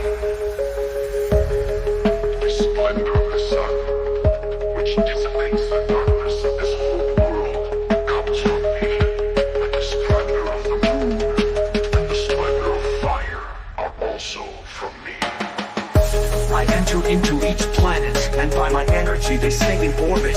I become the moon, and thereby supply the juice of life to all vegetables. I am the fire of digestion in the bodies of all living entities. I join with the air of life, outgoing and incoming, to digest the four kinds of foodstuff. I am seated in everyone's heart, and from me come remembrance, knowledge, and forgetfulness. By all the Vedas, I am to be known indeed.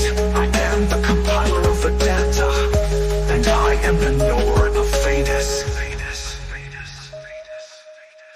There are two classes of beings, the fallible and the infallible. In the material world, every living entity is fallible, and in the spiritual world, every living entity is called infallible.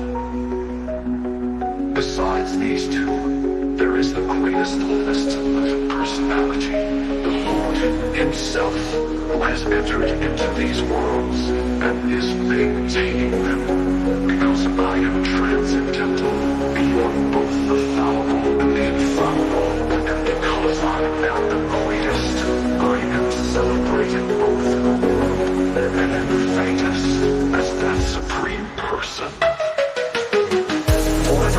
me as the Supreme Personality of Godhead without doubting who has entered into these worlds and is maintaining them because I am the greatest. I am celebrated both in the world and in the Vedas as the Supreme Person.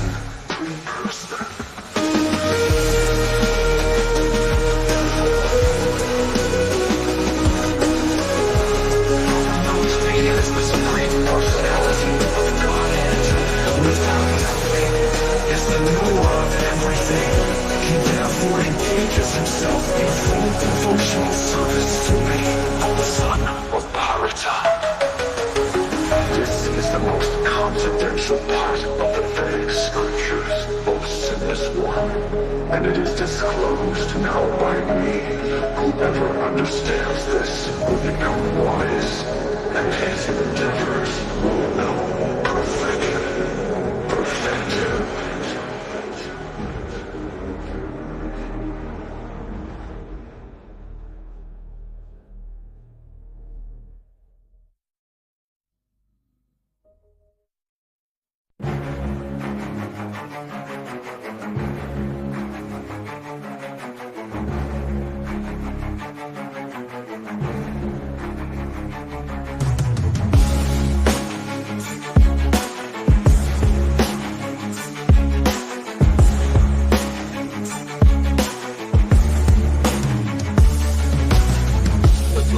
Said fearlessness, purification of one's existence, cultivation of spiritual knowledge, charity, self-control, performance of sacrifice, study of the Vedas, austerity, simplicity, non-violence, truthfulness, freedom from anger, renunciation of cruel, aversion to fault-finding, compassion for all living entities, freedom from covetousness, gentleness, modesty, steady determination, vigor, forgiveness, fortitude, beliefness, and freedom from envy and from the passion for honor. These transcendental qualities, O son of Bharata, belong to godly men endowed with divine nature.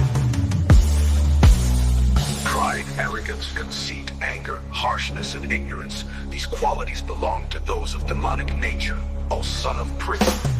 The transcendental qualities are conducive to liberation, whereas the demonic qualities make for bondage. Do not worry, O son of Pandu, for you are born with the divine qualities. O son of Prithvi, in this world there are two kinds of created beings. One is called divine, and the other demonic. I have already explained to you at length the divine qualities. Now hear from me of the demonic. Those who are demonic do not know what is to be done and what is not to be done. Neither cleanliness nor proper behavior nor truth is found in them. They say that this world is unreal, with no foundation, no God in control. It is produced of sex desire and has no cause other than lust. Following such conclusions, the demoniac, who are lost in themselves and who have no intelligence, engage in unbeneficial, horrible works meant to destroy the world. Taking shelter of insatiable lust and absorbed in the conceit of pride and false prestige, the demonic thus illusion are always sworn to unclean work, attracted by the impermanent. They believe that to gratify the senses unto the end of life is the prime necessity of human civilization. Thus there is no end to their anxiety. Bound by a network of hundreds of thousands of desires and absorbed in lust and anger, they secure money by illegal means for sense gratification. So much wealth do I have today, and I will gain more according to my schemes. So much is mine now, and it will increase in the future, more and more.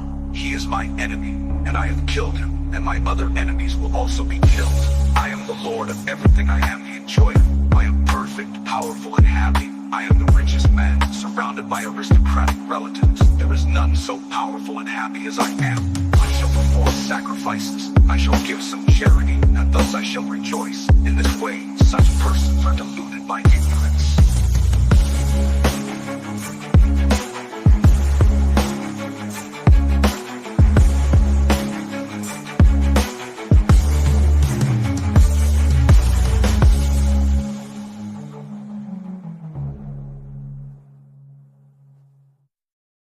Thus perplexed by varieties and bound by a network of illusions, they become too strongly attached to sense enjoyment and fall down into hell. Self-complacent and always impudent, deluded by wealth and false prestige. They sometimes proudly perform sacrifices in name only, without following any rules or regulations. Bewildered by false ego, strength, pride, lust, and anger, the demoniac becomes envious of the Supreme Personality of Godhead, who is situated in his own body and in the bodies of others, and blasphemes against the real religion. Those who are envious and mischievous, who are the lowest among men, are cast by me into the ocean of material existence, into various demoniac species of life. Attaining with Vedic birth among the species of demoniac life, O son of Kunti, such persons can never approach me. Gradually they sink down to the most abominable type of existence. There are 3 gates leading to this hell: lust, anger, and greed. Every sane man should give these up, for they lead to the degradation of the soul. The man who has escaped these 3 gates of hell, O son of Kunti, performs acts conducive to self-realization and thus gradually attains the supreme destination. He who discards scriptural injunctions and acts according to his own whims attains neither perfection, nor happiness, nor the supreme destination. One should therefore understand what is duty and what is not duty by the regulations of the scriptures. Knowing such rules and regulations, one should act so that he may gradually be elevated. Ignorant of scriptural rules, thinking this is religion, they do whatever they like. Thus, these persons are abandoned to a demoniac life, full of ignorance. The demonic who are bereft of scriptural rules and regulations, who are impure and untruthful, engage in unclean practices, eating and drinking everything they perform so-called sacrifices without following any scriptural rules and regulations. Bound by false ego, power, pride, lust, and anger, the demonic criticize the scriptures and hate the true religion. They are envious of the Supreme Personality of Godhead, who is present in the body of all living entities, and thus they fall down into hellish conditions. Bewildered by pride, false ego, and intoxication, they sometimes perform acts of charity or austerity in a pretentious manner, only for show, without following any scriptural regulations. Thus, they become degraded to a hellish life. One should therefore carefully follow the scriptural injunctions and rules, understanding what is right, what is wrong. By doing so, one can gradually elevate himself to a higher status of life and ultimately attain liberation.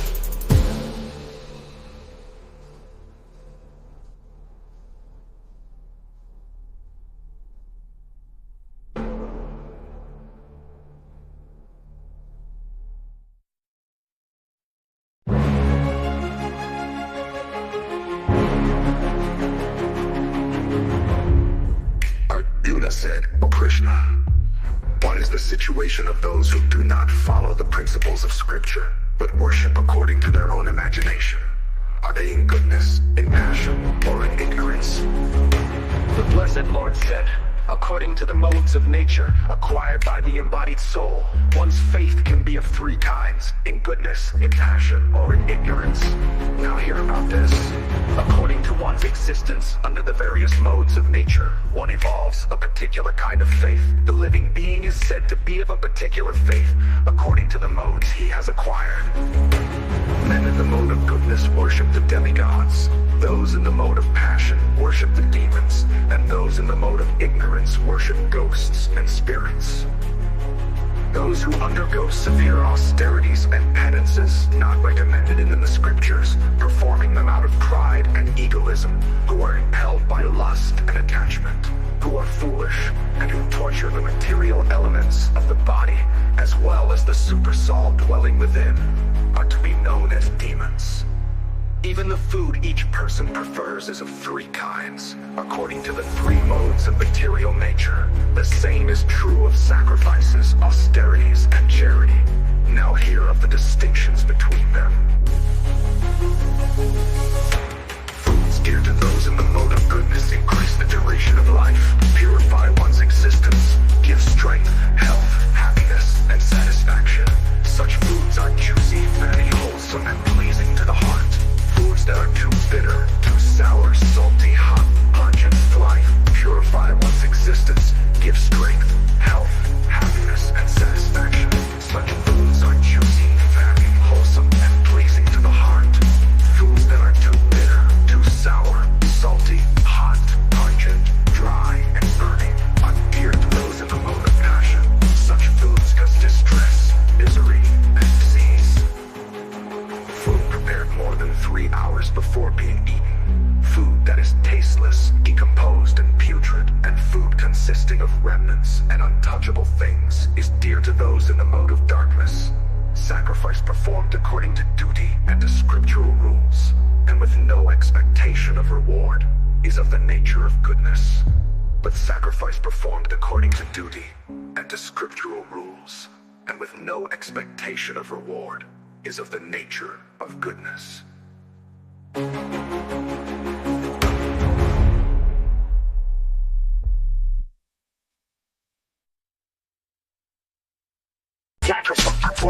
According to duty and to scriptural rules, that with no expectation that the reward is of the nature of goodness.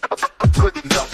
The sacrifice performed for some material benefit, or for the sake of pride, O chief of the Varieties, know it to be in the mode of passion. Any sacrifice performed without regard for the direction of this. A sacrifice performed for some material benefit, or for the sake of pride, O chief of the Varieties, know it to be in the mode of passion. Any sacrifice performed without regard for the direction. Any sacrifice performed without regard for the directness. That sacrifice performed for some material benefit, or for the sake of pride, O chief of the Varieties, know it to be in the mode of passion. Any sacrifice performed without regard for the directions, without regard for the passion. Any sacrifice performed for some material benefit, or for the sake of pride, O chief of the Varieties. Any sacrifice performed without regard for the direction, remunerations to the priests, and which is devoid of faith, is considered to be in the mode of ignorance. Austerity of the body consists in worship of the Supreme Lord, the Brahmanas, the spiritual master, and superiors like the father and mother, and cleanliness, simplicity, celibacy, and non-violence. Austerity of speech consists in speaking words that are truthful, pleasing, beneficial, and not agitating to others, and also in regularly reciting Vedic literature. And satisfaction, simplicity, gravity, self-control, and purification of one's existence are the austerities of the mind. This threefold austerity in goodness. Austerity of speech consists in speaking words that are truthful, pleasing, beneficial, and not agitating to others, also in regularly reciting Vedic literature. Their satisfaction, simplicity, gravity, self-control, and purification of one's existence are the austerities of the mind. This is called austerity in goodness. Austerity of speech consists in speaking words that are truthful, pleasing, beneficial, and not agitating to others, and also in regularly reciting Vedic literature. And satisfaction, simplicity, gravity, self-control, and purification of one's existence are the austerities of the mind. This is called austerity in goodness.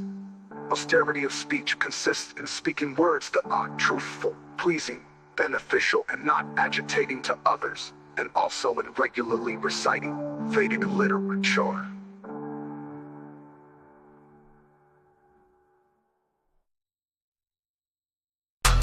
Austerity performed out of foolishness with self-worship or to destroy or injure others is said to be in the mode of ignorance. Charity given out of duty, without expectation of return, at the proper time and place, and to a worthy person, is considered to be in the mode of goodness.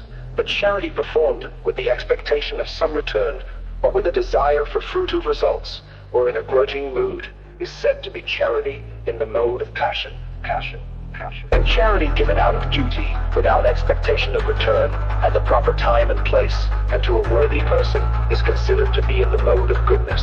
But charity performed with the expectation of some return, and with a desire for fruitive results, or in a grudging mood, is said to be charity in the mode of passion. And charity given out of duty, without expectation of return, at the proper time and place, and to a worthy person, is considered to be in the mode of goodness. From the beginning of creation, the three syllables Tat Sat have been used to indicate the supreme absolute truth. These three symbolic representations were used by Brahmanas while chanting the hymns of the Vedas and during sacrifices for the satisfaction of the Supreme. Therefore, transcendentalists undertaking performances of sacrifice, charity, and penance in accordance with scriptural regulations begin always with Omo to attain the Supreme, without desiring fruitive results, one should perform various kinds of sacrifice, penance, and charity with the word tat. The purpose of such transcendental activities is to get free from the material entanglement. The absolute truth is the objective of devotional sacrifice, and it is indicated by the word sat. The performer of such sacrifice is also called sat. As of all works of sacrifice, penance, and charity which prove the absolute nature, are performed to please the Supreme Person, O son of Kripa.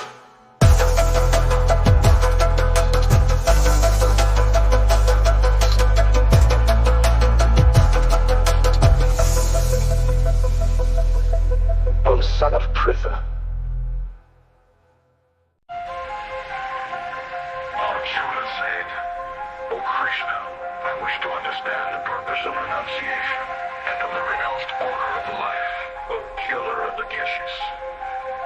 The Blessed Lord said, the giving up of activities that are based on material desire is what great learned men call the renounced order of life, and giving up the results of all activities is what the wise call renunciation. Some learned men declare that all kinds of fruitive activities should be given up as faulty, yet other sages maintain that acts of sacrifice, charity, and penance should never be abandoned. O best of the Varieties, now hear my judgment about renunciation. O tiger among men, renunciation is declared in the scriptures to be of three kinds. Acts of sacrifice, charity, and penance are not to be given up. They must be performed in deed. Sacrifice, charity, and penance purify even the great souls. All these activities should be performed without attachment or any expectation of result. They should be performed as a matter of duty. O son of Pritha, that is my final opinion. A renunciation of the duties prescribed in the scriptures is not appropriate. Such renunciation is in the mode of ignorance. Anyone who gives up prescribed duties as troublesome or out of fear of bodily discomfort is said to have renounced in the mode of passion. Such action never leads to the elevation of renunciation. O Arjuna, when one performs his prescribed duty only because it ought to be done and renounces all material association and all attachment to the fruit, his renunciation is said to be in the mode of goodness. The intelligent renouncer situated in the mode of goodness neither hates inauspicious work nor is attached to auspicious work. He has no doubts about work. It is indeed impossible for an embodied being to give up all activities. But one who renounces the fruits of action is said to have truly renounced. For one who has not renounced the threefold fruits of action, desirable, undesirable, and mixed, accrue after death. But those who are in the renounced order of life have no such results to suffer or enjoy.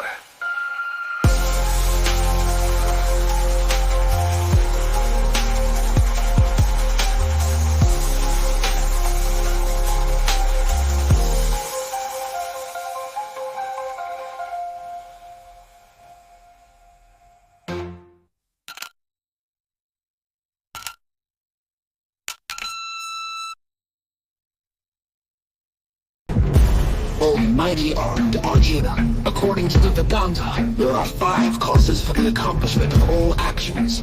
Now learn of these from me. The place of action, the performer, the various senses, the many different kinds of endeavor, and ultimately the super soul. These are the 5 factors of action. Whatever right or wrong action a man performs by body, mind, or speech is caused by these 5 factors. Therefore, one who thinks himself the only doer, not considering the 5 factors, is certainly not very intelligent and cannot see things as they are. One who is free from the egoistic notion that he is the doer and whose intelligence is not entangled, even though he kills men in this world, does not kill, nor is he bound by his actions. Knowledge, the object of knowledge, and the knower are the 3 factors that motivate action. The senses, the work, and the doer are the 3 constituents of action. According to the 3 different modes of material nature, there are 3 kinds of knowledge, action, and performer of action. Now hear of them from me. That knowledge by which one undivided spiritual nature is seen in all living entities, though they are divided into innumerable forms, you should understand to be in the mode of goodness. that knowledge by which one sees that in every different body there is a different type of living entity you should understand to be in the mode of passion, and that knowledge by which one is attached to one kind of work as the all without knowledge of the truth, and which is very meager, is said to be in the mode of ignorance.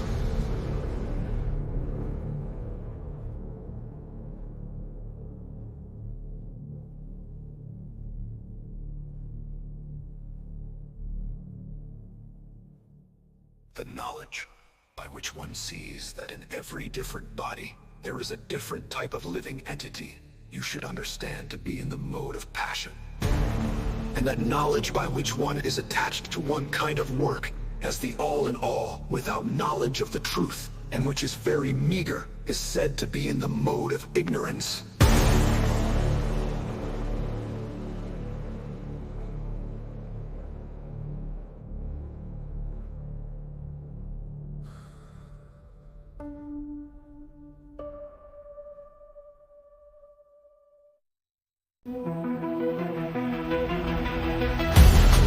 That action which is regulated and which is performed without attachment, without love or hatred, and without desire for fruitive results, is said to be in the mode of goodness.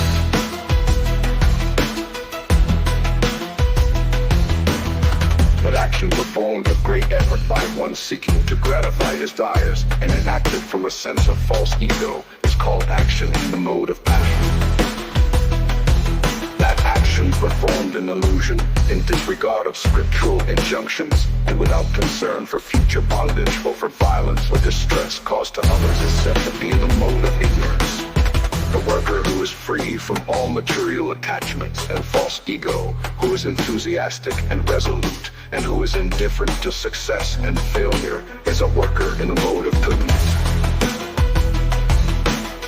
But that worker who is attached to the fruits of his labor, who passionately wants to enjoy those fruits, and who is greedy, envious, and impure, and who is moved by joy and sorrow, is said to be in the mode of passion. The worker who is always engaged in work against the injunctions of the scripture, who is materialistic, obstinate, deceitful, and expert in insulting others, and who is lazy, always morose, and procrastinating, is said to be a worker in the mode of ignorance. Now, O conqueror of wealth, hear from me about the three kinds of understanding and determination, according to the modes of material nature. O son of Pritha, the understanding by which one knows what ought to be done, and what ought not to be done, what is to be feared, and what is not to be feared, what is binding, and what is liberating, is in the mode of goodness. And that understanding which cannot distinguish between religion and irreligion, between action that should be done and action that should not be done, is in the mode of passion. That understanding which considers irreligion to be religion and religion to be irreligion, under the spell of illusion and darkness, and strives always in the wrong direction, O Partha, is in the mode of ignorance. O son of Pritha, the determination which is unbreakable, which is sustained with steadfastness by yoga practice, and which thus controls the activities of the mind, life, and senses, is determination in the mode of goodness. But that worker who is attached to the fruits of his labor, who passionately wants to enjoy those fruits, and who is greedy, envious, and impure, and who is moved by joy and sorrow, is said to be in the mode of passion. The worker who is always engaged in work against the injunctions of the scripture, who is materialistic, obstinate, deceitful, and expert in exploiting others, and who is lazy, always morose, and procrastinating, is said to be a worker in the mode of ignorance. Now, O conqueror of wealth, hear from me about the three kinds of understanding and determination, according to the modes of material nature. O son of Pritha, the understanding by which one knows what ought to be done, and what ought not to be done, what is to be feared, and what is not to be feared, what is binding, and what is liberating, is in the mode of goodness. And that understanding which cannot distinguish between religion and irreligion, between action that should be done and action that should not be done, is in the mode of passion. That understanding which considers irreligion to be religion and religion to be irreligion, under the spell of illusion and darkness, and strives always in the wrong direction, O Partha, is in the mode of ignorance. The worker who is always engaged in work against the injunctions of the scripture, who's materialistic, obstinate, deceitful, and expert in insulting others, and who is lazy, always morose, procrastinating, is said to be a worker in the mode of ignorance. Now, O conqueror, well, hear from me about the three kinds of understanding and determination, according to the modes of material nature. O son of Pritha, that understanding by which one knows what ought to be done, and what ought not to be done, what is to be feared, and what is not to be feared, what is binding, and what is liberating, is in the mode of goodness. And that understanding which cannot distinguish between religion and irreligion, between action that should be done and action that should not be done, is in the mode of passion. That understanding which considers a religion to be religion and religion to be irreligion, under the spell of illusion and darkness, and strives always in the wrong direction, O Partha, is in the mode of ignorance. But that determination by which one holds fast to fruitive results in religion, economic development, and sense gratification is of the nature of passion, O Arjuna. And that determination which cannot go beyond dreaming, fearfulness, lamentation, moroseness, and illusion, such unintelligent determination, O son of Pritha, is in the mode of ignorance. The rest of the Bhagavatas. Now please hear from me about the three kinds of happiness by which the conditioned soul enjoys and by which he sometimes comes to the end of all distress. That which in the beginning may be just like poison, but at the end is just like nectar, and which awakens one to self-realization, is said to be happiness in the mode of the goodness. That happiness which is derived from contact of the senses with their objects, and which appears but nectar at first, but poison at the end, is said to be of the nature of passion. And that happiness which is blind to self-realization, which is delusion from beginning to end, and which arises from sleep, laziness, and delusion, is said to be of the nature of ignorance. There is no being existing either here or among the demigods in the higher planetary systems, which is free from these three modes born material nature. Brahmanas, Kshatriyas, Vaishyas, and Shudras are distinguished by the qualities born of their own natures in accordance with material modes, or just these are the enemy. Peacefulness, self-control, austerity, purity, tolerance, honesty, knowledge, wisdom, and religiousness. These are the natural qualities by which the Brahmanas work.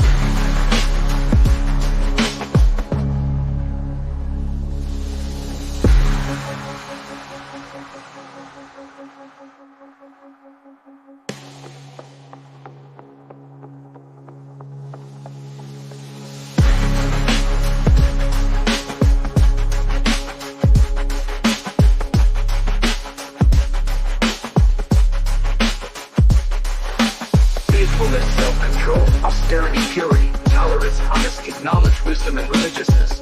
These are the natural qualities by which the Brahmanas work.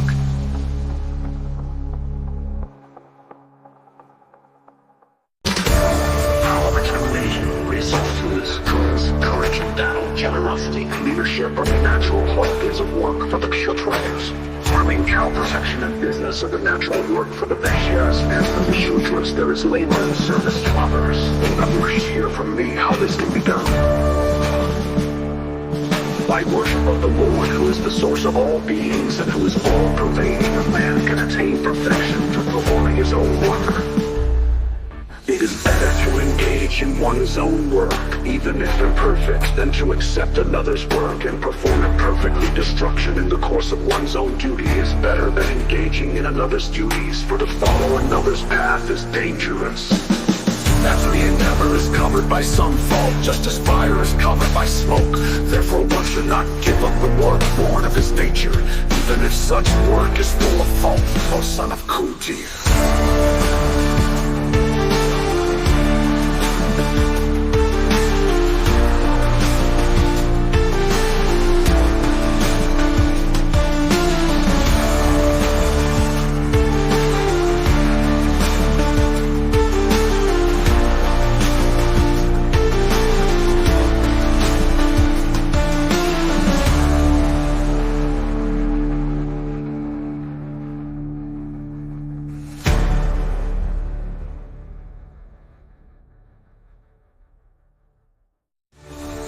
endeavor is covered by some thought, just as fire is covered by smoke.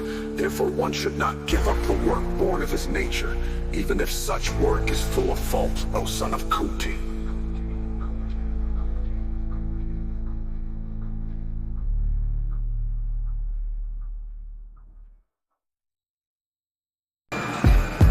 One who is self-controlled, unattached, and who disregards all material enjoyments can obtain, by practice of renunciation, the highest perfect stage of freedom from reaction.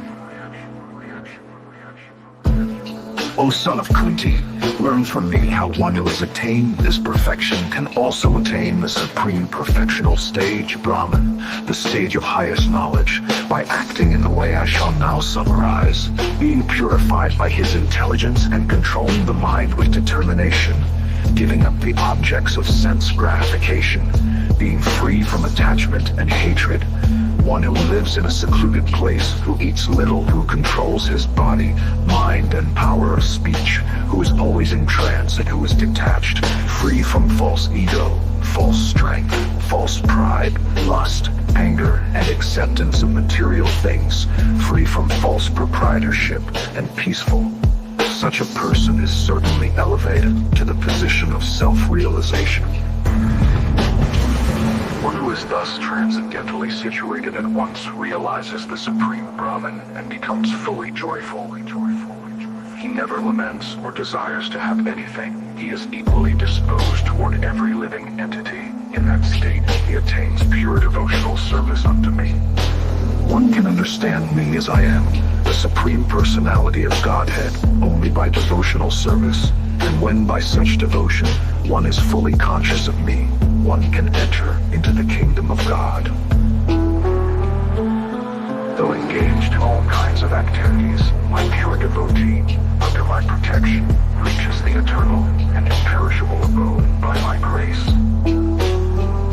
In all activities, just depend upon me and work always under my protection, in such devotional service, fully conscious of me. If you become conscious of me, you will pass over all the obstacles of conditioned life by my grace. If, however, you do not work in such consciousness, but act through false ego, not hearing me, you will be lost. If you do not act according to my direction and do not fight, then you will be falsely directed by your nature. You will have to be engaged in warfare. Under illusion, you are now declining to act according to my direction. But compelled by your own nature, you will act all the same, O son of Kunti.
Under illusion, you are now declining to act according to my direction. But compelled by the work born of your own nature, you will act all the same, O son of Kunti. The Supreme Lord is situated in everyone's heart, O Arjuna, and is directing the wanderings of all living entities, who are seated as on a machine made of the material energy. O Scion, O Bharata, surrender unto him utterly. By his grace you will attain transcendental peace, and the supreme and eternal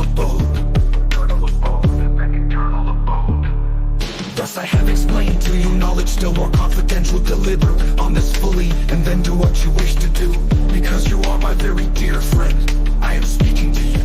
My supreme instruction, the most confidential knowledge of all. Hear this from me, for it is for your benefit. Always think of me, become my devotee. Worship me and offer your homage unto me.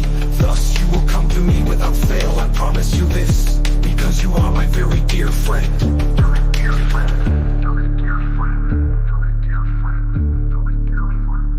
Abandon all varieties of religion and just surrender unto me. I shall deliver you from all sinful reactions. Be not fear.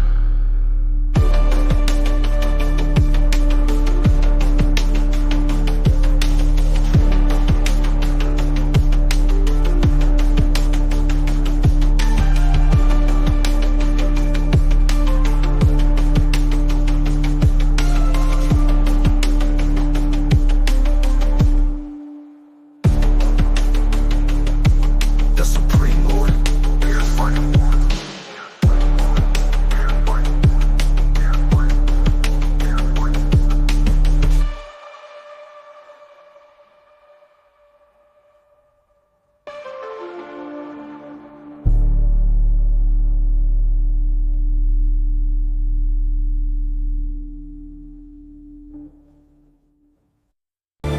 This confidential knowledge may never be explained to those who are not austere or devoted or engaged in devotional service, nor to one who is envious of me.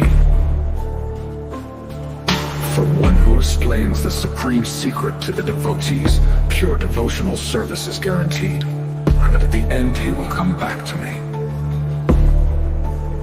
There is no servant in this world more dear to me than he, nor will there ever be one more dear.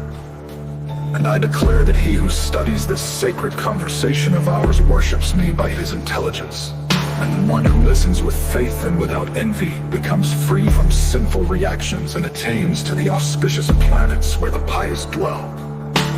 O son of Pruva, O conqueror of wealth, have you heard this with an attentive mind? And are your ignorance and delusions now dispelled? Arjuna said, My dear Krishna, O infallible one, my illusion is now gone. I have regained my memory. By your mercy I am now firm and free from doubt, and am prepared to act according to your instructions. Thus have I heard the conversation of two great souls, Krishna and Arjuna, and so wonderful is that message that my hair is standing on end. By the mercy of Vyasa, I have heard these most confidential talks directly from the master of all mysticism, Krishna, who is speaking personally to Arjuna. O King, as I repeatedly recall this wondrous and holy dialogue between Krishna and Arjuna, I take pleasure being thrilled at every moment. O King, as I remember the wonderful form of Lord Krishna, I am struck with wonder more and more, and I rejoice again and again. Wherever there is Krishna, the master of all mystics, and wherever there is Arjuna, the supreme archer, there will also certainly be opulence, victory, extraordinary power, and morality. That is my opinion.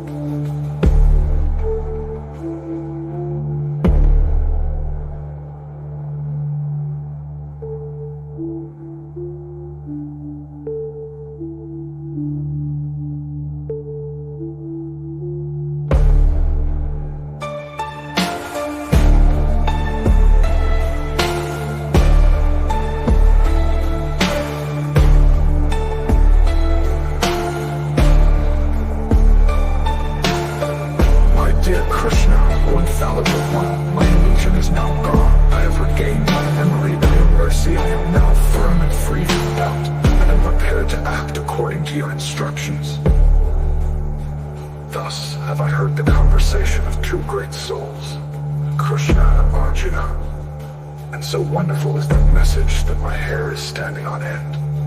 By the mercy of Vyasa, I have heard these most confidential talks directly from the master of all mysticism, Krishna, who is speaking personally to Arjuna. O King, as I repeatedly recall this wondrous and holy dialogue between Krishna and Arjuna, I take pleasure being thrilled at every moment. O King, as I remember the wonderful form of Lord Krishna, I am struck with wonder more and more, and I rejoice again and again. Wherever there is Krishna, the master of all mystics, and wherever there is Arjuna, the supreme archer, there will also certainly be opulence, victory, extraordinary power, and morality. That is my opinion.